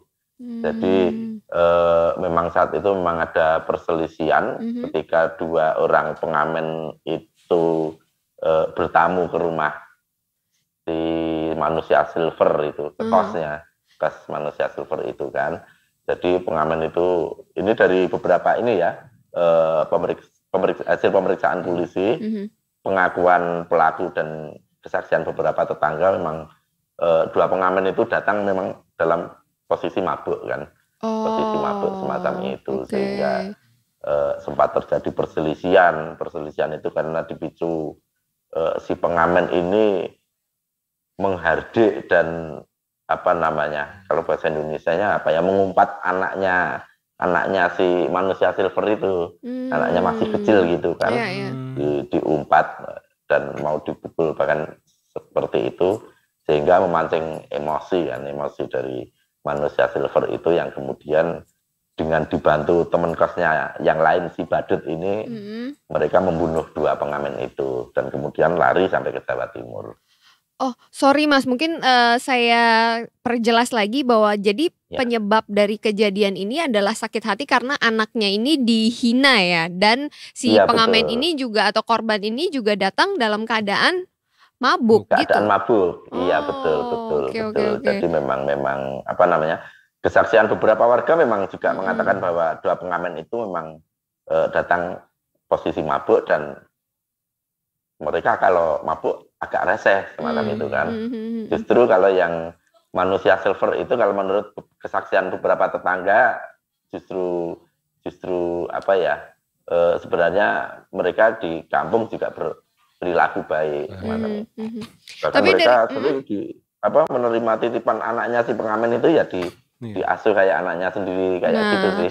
Sudah 20 tahun berteman juga ya. Jadi pasti harusnya sudah percaya, saling percaya. Nah, ini yang membuat udah kayak kepompong harusnya kan. Dan kupu-kupu ya. Jadi kalau misalnya kita lihat dari hal ini, maksudnya dari fakta ini jadi semakin mencurigakan ya Mas ya. Apakah benar ini memang penyebabnya hanya sekedar anak saya sakit hati karena anaknya ya katakanlah dibentak atau apa tadi dimarahin lah ya gitu. Apa benar hanya itu aja Mas atau penyebabnya? Ada dugaan lain gitu Mas? Nah mungkin ada dugaan lain dari hasil pemeriksaan. Kalau sementara hasil pemeriksaan cuman itu kan, cuman karena apa? Ya ini bukannya membela pelaku dan tidak berpihak ke korban ya, cuman kita memang perlu untuk melihat secara lebih komprehensif ya. Barangkali kalau melihat apa ya semacam suasana batin ya orang tua mana sih barangkali yang rela anaknya diumpat, dimarah-marahin semacam itu hanya karena ikut nimbrung ngobrol gitu kan sebenarnya. Sampai dimarah-marahin kayak dimaki-maki semacam itu. Ya mungkin sangat wajar ketika dia akhirnya emosi, cuman ya emosinya terlalu kelewatan juga kan karena akhirnya sampai dia ambil pisau yang cukup besar dan membunuh 2 pelaku sekaligus. Dan pelaku yang ditangkap 2 orang ya berarti ya, Mas Raufik ya? Ditangkap 2 orang, ya betul ditangkap, mereka lari sampai ke Banyuwangi. Penangkapan juga agak repot ini kan, sempat ada kendala juga karena 4-empatnya ini juga tidak memiliki identitas yang jelas kan. Mereka kan mungkin anak-anak jalanan kan. Bukan anak ding sebenarnya usianya udah 30 sampai 44 kalau tidak salah. Cuman memang mereka selama ini tidak memiliki kartu identitas yang jelas. Jadi nama-nama semua juga cuma nama panggilan gitu. Polisi juga sempat ya ini agak mempersulit penangkapan karena ya identitasnya semua serba tidak jelas, apalagi saya sendiri kalau bayangin untuk mengidentifikasi manusia silvernya yang biasanya dia memang wajahnya nggak kelihatan saat yang ngamen juga kan. Cuman salah satu yang badutnya itu untuk tetangga mengenali tatonya juga, mengenali dia punya tatonya dicocokkan dan kemudian ya itu mempermudah pelacakan dan penangkapan kedua pelaku. Kalau untuk situasi sekitar, Mas Raufik, maksudnya apakah tim Detik Jateng juga sempat mewawancarai tetangga gitu, bagaimana keseharian ya korban gitu? Atau ada tanggapan dari tetangga yang mungkin kasus ini ya mereka jadi kaget gitu kan, karena selama ini baik-baik saja tapi kok berakhir seperti ini gitu Mas? Iya, mereka juga heran juga, warga, bahkan kita juga mewawancarai pemilik kosnya gitu kan, pemilik kos yang ditinggali oleh manusia silver dan badutnya ini. Itu dia juga dari kesaksian bapak kos ini, mereka memang pernah kos bareng di situ, kemudian kedua pengamen ini akhirnya pindah, dan hubungannya bahwa mereka berteman, mereka sering saling mengunjungi gitu juga bapak kos ini juga tahu, bahkan ketika pengamen ini nitip anak ke manusia silver itu juga dikatakan semacam itu, dan cuman mereka memang mengetahui karakter kedua pengamen ini memang sering rese ya kalau mabuk ya. Kalau justru yang manusia silver ini sebenarnya justru mungkin karakternya lebih tenang, lebih nggak menunjukkan orang yang emosional beringas gitu, sebenarnya enggak. Justru sama warga sekitar juga bisa ngobrol dengan baik semacam itu. Warga juga bisa menerima mereka tinggal di situ semacam itu sih. Itu kalau dari warga dan bapak kos. Berarti itu artinya masyarakat juga sebenarnya sudah tahu ya karakter dari kedua orang korban ini yang memang suka rese dan bahkan suka mabuk-mabukan gitu ya Mas ya? Betul. Warga sudah cukup hafal. Warga cukup hafal dengan karakter kedua pengamen itu. Jadi kalau 2 orang yang ditangkap ini, si manusia silver dan badut ini saat ini sudah ditetapkan sebagai tersangka? Sudah langsung ditetapkan sebagai tersangka dan sudah langsung ditahan. Mereka dikenakan pasal pengeroyokan yang menyebabkan maut, meninggal dunia. Sehingga mereka terancam hukuman maksimal 12 tahun penjara atas kasus ini. Untuk dua-duanya, walaupun yang badut itu hanya mukul pakai bambu ya sebenarnya, hanya mukul pakai bambu, sedangkan yang menusuk dan hingga menyebabkan korban meninggal ini si manusia silvernya itu sebenarnya, tapi dua-duanya dikenai pasal yang sama karena ya mereka sama-sama mengeroyok gitu. Tapi kalau misalnya dilihat dari mungkin ini adalah sebuah bentuk pembelaan diri misalnya nih Mas ya, itu ada kemungkinan untuk mereka hukumannya dikurangi nggak dari tuntutan? Sebetulnya kalau membela diri nggak juga sih, karena dari hasil pemeriksaan ya sebenarnya dari kedua korban itu sebenarnya tidak menyerang kan sebenarnya. Mereka ya memang mereka mabuk, mereka melakukan tindakan yang mungkin bikin tersinggung lah, memang bikin emosi. Siapa sih yang anaknya dimaki-maki nggak emosi, mungkin semacam itu. Tapi ya barangkali emosi yang kemudian dilimpahkan sama manusia silver ini juga kelewat batas juga kan, ketika dia pada akhirnya juga menusuk hingga tewas, dan ya memang mereka harus mempertanggungjawabkan perbuatan pidananya itu. Ya. Kita doakan semoga kasus ini bisa berakhir dengan seadil-adilnya gitu ya bagi kedua belah pihak, dan juga pastinya semoga hal seperti ini tidak terulang lagi gitu ya. Karena ini adalah sahabat 20 tahun sama-sama berjuang di jalan gitu. Iya betul. Betul sekali. Kebetulan di Klaten itu kan memang cukup banyak ya fenomena anak jalanan semacam itu, karena ini Klaten ini kan di antara Solo dan Jogja Mbak Maya. Di antara kota Solo, kota Jogja, jalannya lurus. Itu pernah dihitung itu dari batas Klaten yang berbatasan dengan Solo sama yang dengan Jogja itu dihitung ada 33 traffic light kan. Jadi di setiap traffic light itu ada ini ya Mas ya. Betul. Pengamen ya.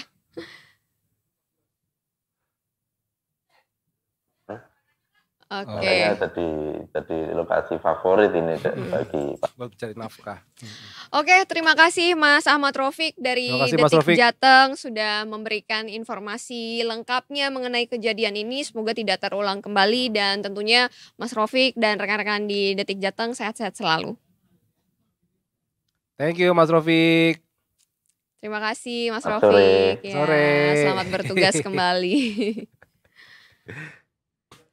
Oke, Detikers, itu dia tadi. Emang sedih banget ya kalau kita bersahabat gitu ya, tapi berakhir dengan sesuatu yang sangat mengerikan ini. Tapi ya maksudnya ya dewasa ini banyak banget ya. Maksudnya gimana ya, ada peristiwa-peristiwa kriminal yang sebenarnya masalah sepele gitu kan. Bener. Yang bisa sebenarnya dengan kepala dingin begitu. Karena memang ya begitulah. Dan itu juga tadi membuktikan bahwa ya tidak sadar dengan ya itu dia makanya tidak sadar dalam keadaan sadar itu tuh lu sadar tapi lu tidak nyadarkan diri lo. Gimana sih Pip, maksud gue? Gue cuma mau bilang berkata Bang Haji Roma, minuman keras tuh jangan. Nah itu maksud gue, ya ampun. Jangan sekali-kali minuman keras. Dalam Mendekati aja gak boleh. Sadar ya, udahlah karena efeknya memang juga sangat tidak baik, gak cuma buat diri sendiri. Karena cuma ada satu mabuk yang enak, Mai. Mabuk asmara. Kita break dulu sejenak, tetap Detik Sore. Enggak, cuma hore-hore.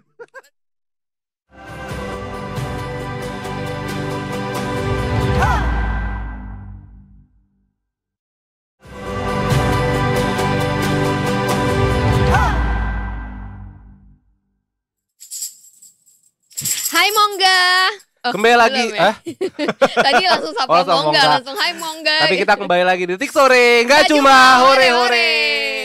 Anyway, kita mau menyapa langsung Mongga karena rekan kita yang satu ini itu sudah berada di PIK. Katanya hari ini dia jadi picnic girl gitu.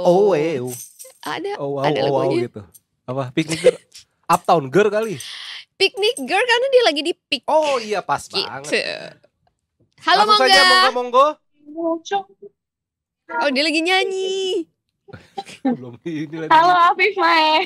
Hai. Mongga. Wah ini lagi di Beijing. Katanya Beijing. Itu ada begitu-begituan. Mongga katanya hari ini jadi picnic girl. Emang lagi piknik di PIK? Oh enggak.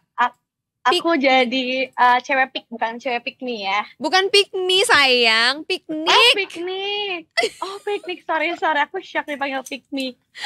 Enggak, aku jalan-jalan sih. Piknik kayak gak cocok deh, karena lihat dia terus berjalan. nggak bisa berhenti ya. Mau nggak kalau lagi di peak itu berjalan aja terus gitu ya dari ujung ke ujung ya. Betul, karena sia-sia nanti nggak bisa nikmatin keindahannya dan mumpung lagi sepi ya sore ini. Oh iya. Ini Mongga posisinya di mana sih Mongga? Di sebelah mananya? Lagi di Pancoran Peak. Nah, tuh Pancoran di Chinatown-nya itu loh.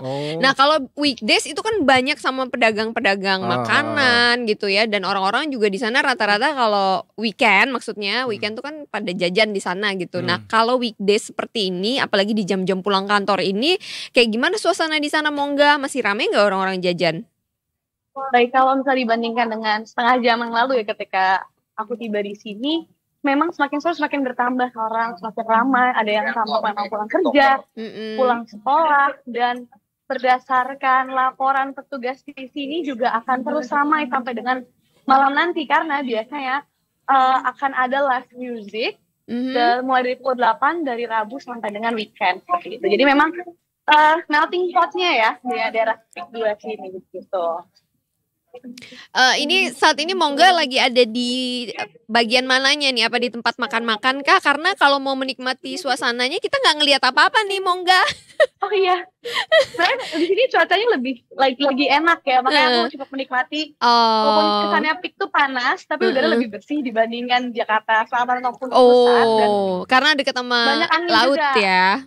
Betul, dan aku sekarang kondisinya situasinya lagi di daerah makanannya yang mulai dipadati warga sekitar. Itu kan dekat sama The Cove ya. Itu Mongga ke The Cove nggak sih ngelihat suasana di The Cove kan juga enak tuh di pinggir-pinggir pantai itu banyak makanan. Niatnya sih pengen ke sana tapi nanti nggak kekejar lah di sini. Nggak kekejar. Buat segmen besok berarti. Berarti Mongga nginep ya di sana ya. Mongga di sana makanannya ada apa aja sih? Banyak sih. Iya, apa aja gitu pengen tahu kan gue tahu gue nggak pernah ke Peak. Gue kan anak selatan. Depok aja lu bilang anak selatan. Kan Depok di selatan. Emang iya. Depok di utara bukan Depok loh. Gimana kita ini nih. Iya di sini emang terkenal dengan banyaknya Chinese food ya, makanan-makanan mulai dari makanan ringannya sampai dengan restoran makanan beratnya itu sih kurang lebih sih. Gitu Afif, banyak Chinese food, banyak seafood di sana gitu. Ini kalau misalnya mau nggak ke The Cove itu juga kalau suka seafood atau makanan laut lain gitu ya, itu ada satu kerang yang enak banget. Pernah nyobain nggak mau nggak kerang yang di The Cove yang oyster? Sama seperti Afif, kebetulan aku orang Selatan. Ada pantai. Oh bukan, maksudnya oyster udah pernah nyoba belum? Oh pernah tapi tidak cocoknya alergi. Oh ya ampun sayang sekali. Tapi kalau ke daerah kamu sekarang ini itu tuh mungkin ya gue sebagai orang awam yang nggak tahu apa-apa. Itu bayar nggak sih Mongga atau cuma bayar parkir gitu? Nggak bayar.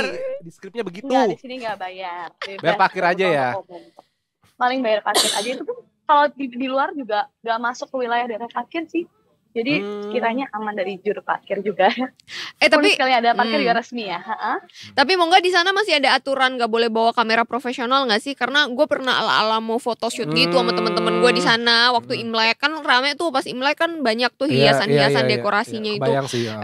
Diomelin sama satpamnya. Nggak boleh, harus laporan dulu dan segala macam gitu. Ini Mongga masuk ke sana mungkin karena pakai handphone kali ya, jadi kamera HP nggak apa-apa ya. Ya, tapi penglihatan tadi sih memang ada beberapa fotografer ya tampak dengan bebas mengambil gambar di sini. Pun tadi salah satu dari stock shoot yang tampil juga ada orang cosplayer ya yang sedang berfoto secara profesional dan kiranya mungkin udah lebih longgar aturan di sini. Oh, mungkin karena waktu itu lagi event kali ya. Iya, atau izin juga iya. Mungkin lagi sepi juga ya. Iya, mungkin bisa jadi. Tapi kayaknya seru banget. Itu sunsetnya kayaknya bakal bagus banget, Mongga. Aduh, pengen banget. Mongga kita boleh tukeran posisi nggak sih? Kamu yang siaran studio, aku yang di lapangan. Boleh, aku kepanasan juga seringnya ya. Ini sunsetnya kayak di Palembang ini mirip. Kan ada pagodanya. Pulau Kemaro gitu. Ya. Iya, Pulau Kemaro. Gue tahu. Gue pernah lihat, maksudnya gue pernah ke sana liputan bagus. Iya, dan bagus. Emang destinasi wisata emang di utara Jakarta. Oke, thank you Mongga. Apa? Gimana ada mau disampaikan lagi nggak apa-apa, sampein aja. Aku sempat ngobrol sama beberapa wisatawan di sini, memang tampaknya sebagai wisatawan ya, bukan warga lokal. Bahkan dari luar kota juga salah satu pilihan destinasinya ke sini. Jadi ada warga Bekasi yang bawa teman-teman SMP-nya, nih ibu-ibu ber-60-an, terus Ya, mereka dari Tegal, jauh-jauh datang ke Tegal untuk melihat pagodanya ini secara langsung. Katanya memang menarik dan menurut mereka jalan-jalan ke sini sore-sore weekdays ya, dengan catatan itu cukup worth it. Jadi mungkin bisa jadi pilihan ya buat detikers yang lagi bosan sore-sore mau kemana, bisa ke sini. Wow. Kalau lagi bosan ya bolehlah ke sana. Kalau lagi gabut, bosan dan gabut gitu ya. Langsung ke sana ya. Karena kalau weekdays mungkin trafficnya akan lebih bersahabat. Jangan harap ke sana weekend kalian nggak misuh-misuh ya. Aduh, macetnya minta ampun, parkirnya susah banget. Udahlah kalau gitu, Mongga selamat menikmati sunset yang indah di Peak. Selamat jadi piknik girl ya, bukan piknik ya. Baik. Oke, kalau gitu Mongga thank you. Dadah, thank you Mongga tadi jalan. Bye-bye. Gue udah menyerah untuk minta oleh-oleh sama Mongga. Kenapa? Karena cuma diceritain ya? Karena cuma dilaporin doang sama dia. Kagak pernah dibawain apa-apa sama dia ke kantor. Tapi gue mau makasih banget loh sama Mongga selalu mau nge-backup gue kalau misalnya gue lagi gak bisa siaran. Kok Edo gak pernah makasih sama gue? Minta sama Edo. Kemarin gue bisa ditraktir sama Edo, lo harus minta ditraktir sama Edo. Oke, kalau begitu nanti gue minta traktir Edo. Tapi sekarang kita baca dulu trending today, Mai. Ada apa tuh? Ini ada beberapa berita yang most populer juga Detikers di Detikom. Ini yang pertama, ini kasus kriminal lagi, cukup menyedihkan. Seorang pemuda yang bernama Herang itu membunuh ibu kandungnya dengan garpu tanah. Ini kalau nggak salah dia karena minta motor deh kalau nggak salah. Ya ampun, gak dikasih motor. Ini kejadian setelah ya ada aja nyeletuk lagi Ini kejadiannya di Sukabumi, Jawa Barat, dan pembunuhan itu pada Selasa 14 Mei kemarin pukul 4 pagi. Nah, setelah dia membunuh ibunya itu, ternyata dia juga ya mungkin mentalnya tertekan dan minta tetangga untuk membunuhnya gitu, Mongga. Jadi ya polisi udah turun tangan, udah tangkap juga sih sekarang dalam proses. Tapi ini yang kalau kita tadi balik lagi ke obrolan kita sama Mas Rofik ya, ini persahabatan berakhir maut, bahkan ini hubungan antara ibu dan anak juga bukan pertama kalinya terjadi, sering banget gitu ya terjadi. Ini ya itu dia balik lagi kayak yang lo bilang tadi, Viv, emosi gampang tersulut emosinya, kesabaran kita setipis tisu dibagi 7, tipis banget gitu. Kan kalau dalam agama Islam kan jihad terbesar itu melawan diri sendiri kan. Waduh. Ya udah kalau itu saya setuju aja. Ya kan habis sebutan umroh kemarin. Alhamdulillah, Masya Allah, tabarakallah ya pokoknya. Berikutnya ada apa nih yang kedua, Mai? Nah, kalau tadi kita udah membahas yang sedih-sedih, mungkin ini bisa menjadi penyegar buat otak kita. Siapa tahu juga kalian ada yang ngefans sama Alan Walker. Luar biasa Alan Walker ini. Kenapa emang, Mai? Karena dia mengundang para fansnya untuk berinteraksi langsung lewat WhatsApp. Coba bayangin, gak di WhatsApp gak tuh sama netizen Indo. Karena dia tuh membagikan nomor WhatsApp lokal Indonesia dan Malaysia hingga Singapura itu di media sosialnya, guys. Ini kenapa? Karena nggak apa-apa, ada tujuannya. Jadi Alan Walker ini akan menggelar konser bertajuk Tour Walker World Southeast Asia Tour Part 1. Jadi dia mau ada konser, jadi mungkin ini adalah sebagai media promosinya dia bisa ya untuk WhatsApp ini. Tapi kebayang nggak netizen Indo yang tiba-tiba ada nomor WhatsApp langsung nih gitu. Iya, itu nomornya kan? Itu ada nomornya di Tapi mungkin ini Mai pengingat untuk netizen Indonesia, jangan WhatsAppnya P doang. Ternyata dilanjutin. Opo iki kata dia P gitu. Punten. Bisa. Tapi mungkin ini juga di Indo juga hype juga karena dia ada collab sama siapa sih? Putri. Siapa ya Putri namanya? Ada berapa? Sama dia kan sempet yang remix Indonesia itu kan, anak kecil itu kan. Itulah pokoknya Idol pemenang Idol itu kan. Ya Allah maafkan ya, kok kita jadi lupa begini. Lu bukan Alanisti sih. Gue Milanisti sih. Sedih gue Jiru mau cabut. Jiru ya. Nah ini juga ada berita yang cukup mungkin bikin kita lega juga nih Mae, karena khususnya di daerah Jakarta Pusat, ini di Sub dan Satpol PP tertibkan jukir liar minimarket di Jakpus, 12 orang diangkut. Ini kemarin juga sempat ngobrol sama Mongga tuh. Jadi memang yang baru-baru ini viral kan yang getok harga 10.000 di Istiqlal itu kan. Dan sekarang Satpol PP dan di Sub DKI menertibkan juru parkir liar minimarket di kawasan Pasar Senen dan Kemayoran, Jakarta Pusat. Pantauan Detikom pada Rabu hari ini ada 8 titik minimarket yang disidak Satpol PP dan di Sub DKI Jakarta. Proses penertiban dilakukan mulai pukul 8.30 pagi dan petugas tuh bergerak ke sejumlah wilayah minimarket karena memang ya jukir liar.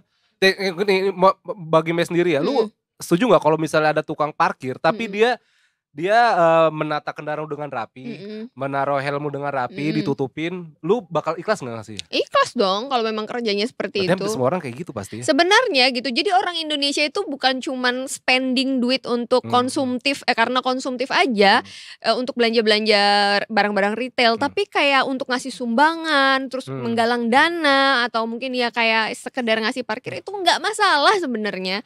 Yang jadi masalahnya itu adalah terkadang memang ya ada oknum terutama kalau kita berbicara dalam konteks tukang parkir atau juru parkir liar nih ya, itu kan mereka getok harga pertama, kedua kadang nggak ramah juga, ramah dalam artian bahwa ya kita datang dia nggak ada, begitu kita pulang tiba-tiba langsung prit, gue cek VAR, bayar parkir.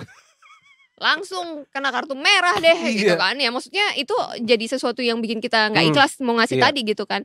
Nah kalau kerjanya bagus terus bisa memberikan, bisa ngebantu, apalagi kayak gue nih misalnya gue nyetir nih ya, kan kadang ya namanya cewek kadang nyetirnya kalau misalnya mundur tuh agak mungkin gimana, agak bingung, agak gimana ya, butuh bantuan lah intinya. Apalagi kalau space parkirannya kecil gitu, butuh banget tukang parkir mana gitu kan, kalau nggak ada dicari-cari juga gitu kan. Udah keluar baru mau muncul dia. Nah itu yang bikin sebenarnya itu gitu. Tapi sebenarnya jukir liar ini kalau bisa nggak cuma di Jakarta aja, ini kayak di Depok daerah kita ya, Viv ya, itu ya.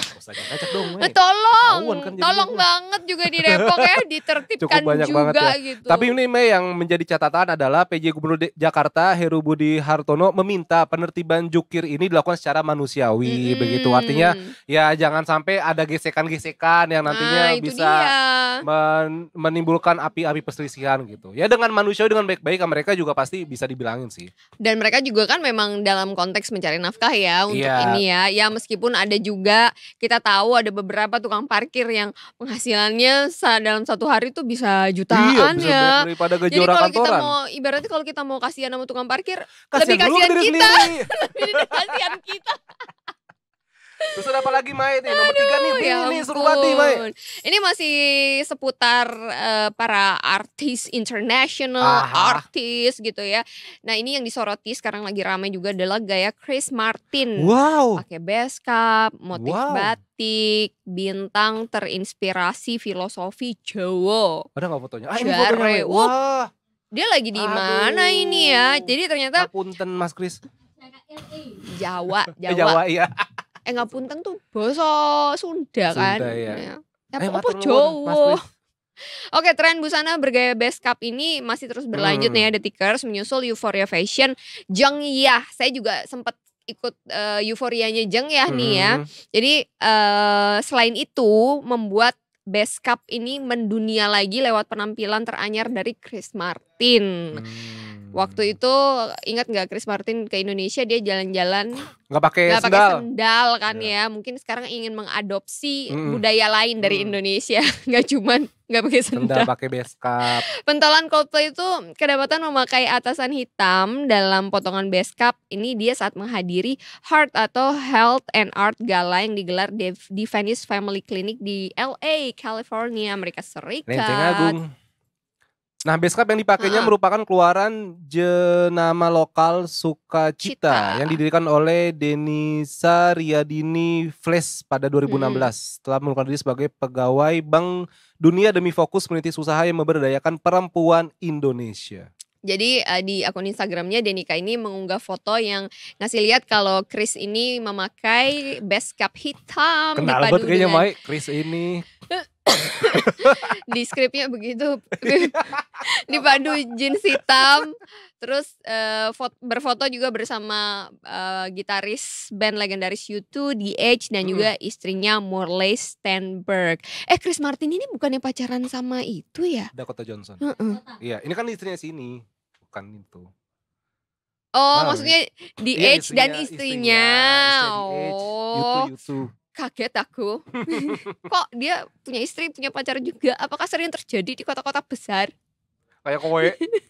Nah ini setidaknya proses pembuatan jaket base cap ini memakan waktu hingga 180 hari.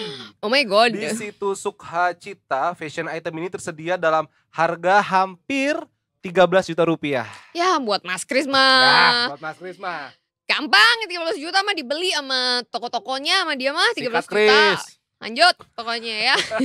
Tapi ini mengenalkan di Indonesia lah. Iya, bangga banget kita produk Indonesia atau budaya Indonesia ini bisa mendunia, apalagi dipakai sama seorang Chris Martin gitu kan. Oke, kalau gitu The Tickers, after this one kita masih punya berita informasi yang menarik banget seperti yang tadi kita sudah sampaikan di awal Detik Sore, bahwa kita nanti akan ngasih bocoran mengenai investasi tanpa menggunakan uang. Kirain atap Old Trafford doang yang bocor. Enggak dong, enggak bocor dong. Atapnya kan bocor Old Trafford. Enggak, maksudnya informasinya. Informasinya. Ini bukan bocor. Oh, bukan bocor atap Old Trafford. Bukan. Ini sengaja saya kasih tahu biar Detikers Sunset Talk nonton. abis ini. Sunset Talk. Abis ini masih ada Mai dan Afif. Jangan kemana-mana. Tetap Detik Sore. Nggak cuma hore-hore.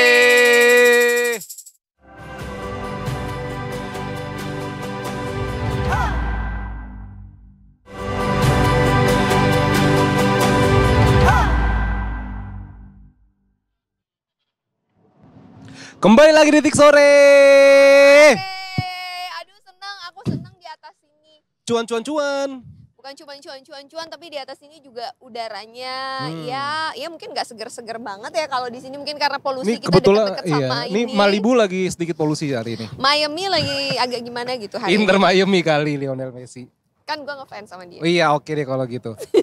Oke, kalau ngomongin cuan, gue langsung bersemangat duduk gue benerin langsung nih. Iya. Karena kalau untuk mendengarkan sesuatu yang bisa menghasilkan cuan, itu kita perlu posisi duduk yang tegak supaya otak kita juga tegak gitu. Dan kita juga perlu mentor yang tepat. Oh iya dong, Itu dia. masa kita berdua yang ngomong hancur nantinya kalau kita berdua yang ngomongin ya. Kita sudah kedatangan kita dari sudah bersama dengan Oke, ada Mas Firman di sini dari Investasiku. Halo Mas Firman, selamat sore Mas. Selamat sore. Mas, dari tadi aku udah ngasih teaser ke The Tickers kalau kita di Sunset Talk ini akan membahas mengenai investasi tapi nggak pakai duit. Itu gimana ceritanya Mas Firman? Ya. Umumnya kan orang berpikir kalau investasi itu pakai duit. Betul nggak? Betul. Nah, tapi biasanya ada beberapa contoh investasi itu nggak pakai duit. Tapi dia banyak melibatkan misalnya waktu, lalu keterampilan atau tenaga atau sumber daya moneter lainnya ya, yang non moneter ya. Kita ambil contoh misalnya investasi waktu dan keterampilan. Jadi dia menghabiskan waktunya untuk dia belajar keterampilan teknis. Contoh kan banyak tuh, misalnya ada kursus online gratis, ya, betul. Lalu webinar gratis atau misalnya workshop gratis. Nah, untuk belajar tentang keterampilan tertentu. Lalu yang kedua ada misalnya investasi yang nggak pakai duit, misalnya dia menghadirkan kehadiran digital atau seperti membuat konten di sosial media. Misalnya dari pengetahuan yang dia punya tadi, ya keterampilan teknis yang dia punya tadi, dia bisa buat konten tuh. Nah dari konten itu dia bisa mendapatkan mungkin ada produk yang endorse. Nah itu investasi. Berarti ini bisa dibilang investasi ini adalah untuk menghasilkan uang itu ada effort lain yang bisa kita lakukan selain dengan keluarin modal duit begitu, mungkin secara langsung ya. Karena kalau kita berbicara salah satu contoh dari Mas Firman tadi, content creating gitu misalnya. Kalau these days gitu ya, hari-hari ini gitu, orang-orang kalau mau bikin konten juga kan modalnya lumayan juga Mas. Kalau konten gitu. Tapi melihat apa yang akan in return didapatkan untuk endorsement, placement dan lain sebagainya tuh, itu cuan banget ya Mas ya. Oh iya. Iya, bahkan saya pernah lihat ada orang yang dari mengajar kelas saja itu bisa dapat ratusan juta. Tapi dari produksi konten? Dari mengajar. Jadi dia punya keterampilan tentang sesuatu, lalu dia buat kelas berbayar. Oke. Nah, jadi kita bisa berinvestasi nggak harus pakai duit, salah satunya tadi waktu dan keterampilan. Nah, ada juga investasi nggak pakai duit dengan cara menjaga kesehatan dan kebugaran. Jadi kita menginvestasikan waktu dengan misalnya usaha menjaga kebugaran dan kesehatan. Olahraga. Tidur juga termasuk juga dong. Termasuk juga. Tidur tuh penting loh. Tidur juga. Dan tidur tuh mahal. Mahal banget. Itu termasuk menginvestasikan waktu untuk menjaga usaha gaya hidup yang seimbang, ya, supaya produktif, supaya lebih sehat seperti itu. Dan katanya juga jaringan itu investasi ya Mas ya? Oh iya, jaringan itu investasi. Ada istilah your network is your net worth. Yes. Ya. Oh, wow. Jaringanmu adalah kekayaanmu. Ya. Nah, jadi dia harus misalnya giat ke acara-acara gathering, relasi-relasi sosial, misalnya reuni, halal bihalal. Nah, untung-untung dia bisa mendapatkan peluang kerja, lalu peluang usaha, jangan-jangan jodoh, ya. Nah, bisa dapat juga. yang punya pabrik, ya, anak yang punya pabrik, dapat anak bos BUMN, langsung selesai investasinya. langsung duit itu dapatnya. Iya. Oke, jadi ini kita berbicara mengenai investasi tanpa uang ini dalam rangka apa nih, Mas? Kenapa kita harus penting untuk melihat peluang-peluang lain untuk menghasilkan uang tanpa mengeluarkan uang gitu? Iya, karena banyak orang kalau udah berpikir investasi, itu langsung berpikir uang. Pasti.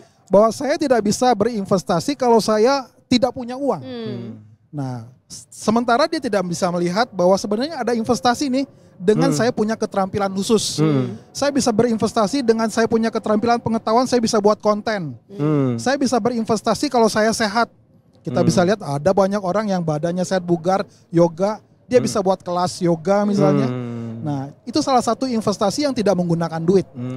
Nah, jadi kalau yang tadi yang kita bahas itu adalah investasi yang dia melibatkan banyak waktu dan keterampilan khusus. Nah, ada satu lagi investasi yang itu melibatkan dia menggunakan poin. Wow. Poin. Nah, berbelanja dapat poin gitu. Nah, jadi ada satu poin nih, ya, terutama ini satu fitur yang dimiliki oleh ekosistem Citicorp. Oke. Nah, namanya MPC Point. Nah, ini menarik nih. Ini investasi nggak pakai duit. Investasi dari biaya pengeluaran. Oke. Jadi dia belanja kebutuhan pokok. Misalnya mulai dari belanja beras, telur, belanja di Transmart minyak, gitu ya. Di Transmart. Dia belanja dari kebutuhan pokok sampai kebutuhan mahagaya. Misalnya barang-barang branded di Metro. Lalu misalnya liburan, ya. Yang ada di ekosistem Citicorp tuh, dia dapat poin, MPC Point. Nah, poin ini bisa dia investasikan di reksadana melalui aplikasi investasiku. Nah, bisa Mas, dialihkan begitu ya? Iya, poinnya bisa diinvestasikan di reksadana dari belanja. Nah, jadi mana ada tuh orang bisa berinvestasi dari biaya pengeluaran atau dari belanja. Apa sih yang kita setiap bulan kita nggak belanja beras, nggak belanja telur, nggak belanja. Pasti. Nah, itu dapat poin. Nah, poinnya bisa diinvestasikan, kan luar biasa. Bener. Berinvestasi dari belanja, dari pengeluaran. Nah, itu nggak ada di tempat lain. Minum Coffee Bean habis itu dapat bisa reksadana ya. Nah, iya, bisa kan? Kalau udah edik sama yang namanya kopi kan udah Coffee Bean aja udah tiap hari kan. Betul, dapat poin. Nah, poinnya bisa diinvestasikan di reksadana melalui aplikasi investasiku. Nah, yang tadi tuh yang kita bahas, ya, perbanyak jaringan. Nah, banyak orang dia berpikir, aduh, saya nggak punya duit, saya nggak punya uang banyak, tapi dia pinter membangun jejaring. Ya, yang tadi tuh, ya, jaringanmu, kekayaanmu. Nah, apa yang dia lakukan? Ya, perbanyak relasi sosial.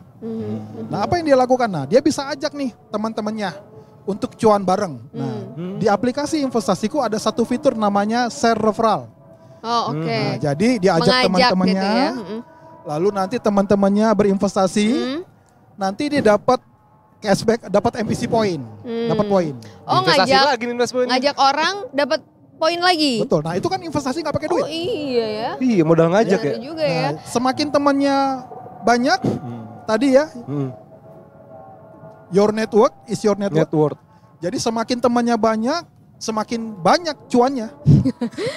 Mas, ini mungkin salah satu bukti bahwa kalau terjadi resesi ini Indonesia tuh kebal kayaknya ya. Tadi kita bahas nih karena environmentnya tuh muter-muter di ekosistem yang sama bisa menghasilkan investasi, bisa cuan lagi kan. Betul, ya, terutama yang udah terbukti di ekosistem Citicorp. Nah, itu dia. Nah, jadi seperti tadi tuh, kalau misalnya dia transaksi 1 miliar tuh, itu dapat 100.000. Jadi kalau 2 miliar dapat 200.000. Ya, nah, baik saham, obligasi maupun reksadana. Kalau reksadana tiap bulan dia dapat. Kalau saham dan obligasi dari fee kan, itu kita bagikan poinnya. Nah, jadi salah kalau orang berpikir bahwa investasi itu melulu harus menggunakan uang. Harus keluar uang secara langsung gitu ya. Dia bisa investasi nggak pakai duit dengan di waktu dan keterampilan yang dia punya. Tapi dari jejaring yang dia punya. Nah itu setuju banget tuh. Tapi ngomongin jejaring Mas, apakah ada tips kita gimana sih kita memperluas networking gitu? Mungkin ada beberapa orang yang nggak supel nih, takut nih misalnya, wah ntar tau-tau sini gimana gitu. Itu gimana, ada tipsnya nggak sih Mas? Ya tipsnya kembali lagi dia harus punya tujuan ya. Ada orang yang dulu pemalu gitu ya, tapi karena dia tahu bahwa dari jejaring ini dia bisa mendapatkan opportunity ya, bisa berinvestasi.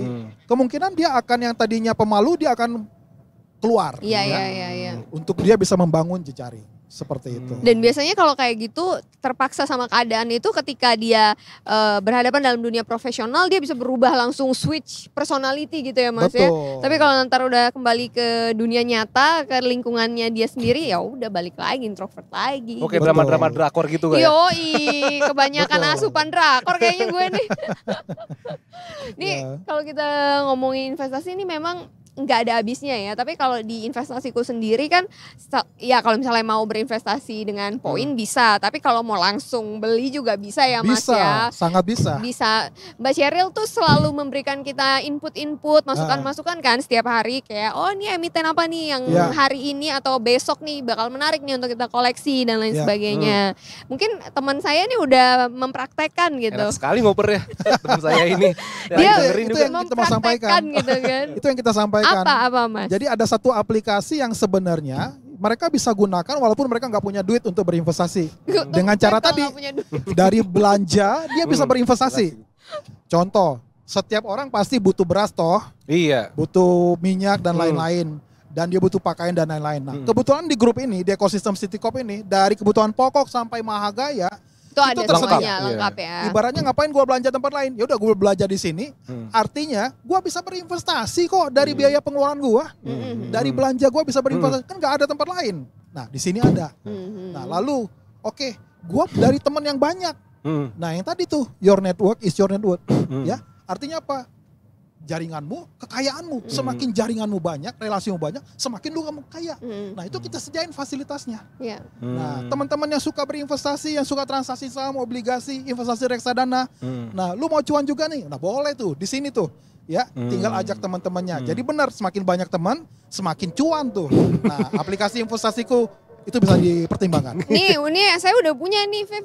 Lo udah punya belum investasiku? Referral dari gue aja, gimana? Langsung diajak ya? Iya langsung. Gampang tuh tinggal masuk ke profile. Itu ada share referral, tinggal dibagiin.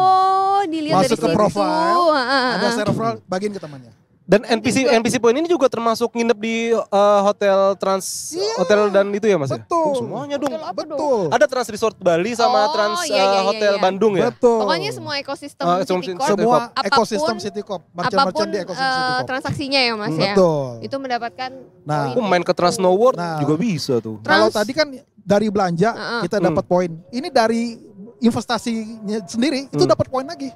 Double dong gimana Mas? Kok bisa?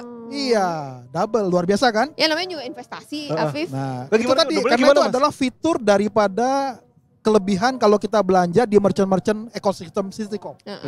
Jadi kalau misalnya belanja yang tadi dapat poin. Nah, sekarang kalau misalnya belanja di investasiku tuh apa? Berarti kan belanja saham atau obligasi atau beli reksadana. Kan berarti belanja kan? Itu dapat poin juga. Oh itu dapat poin lagi di luar dari keuntungannya investasi itu sendiri ya? Ini bukan MLM, MLM dan tidak mengurangi hasil investasi mereka. Wah, beneran cuan ini mah. Jadi, udah makanya buruan lu referral gue. Nah cuannya banyak gitu loh. Jadi jangan berpikir bahwa investasi melulu harus menggunakan uang. Tadi yang kita bahas.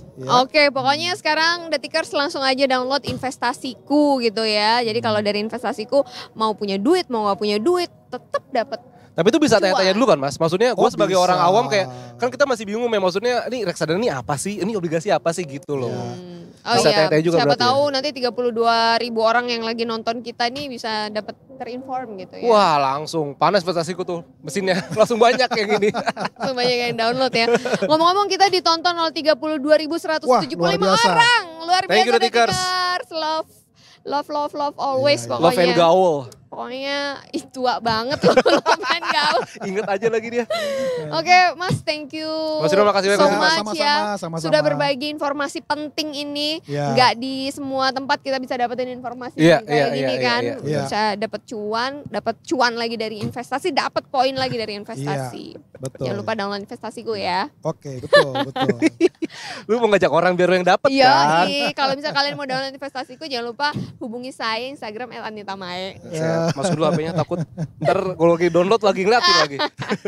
Oke, kalau gitu terima kasih banyak Detikers sudah menemani kita hari ini dari jam 3:30 sampai jam 6 sore. Pokoknya kita datang dari Senin sampai Jumat di jam yang sama dengan informasi-informasi menarik lainnya, pastinya hanya di Detik Sore. Gak cuma hore. Thank you.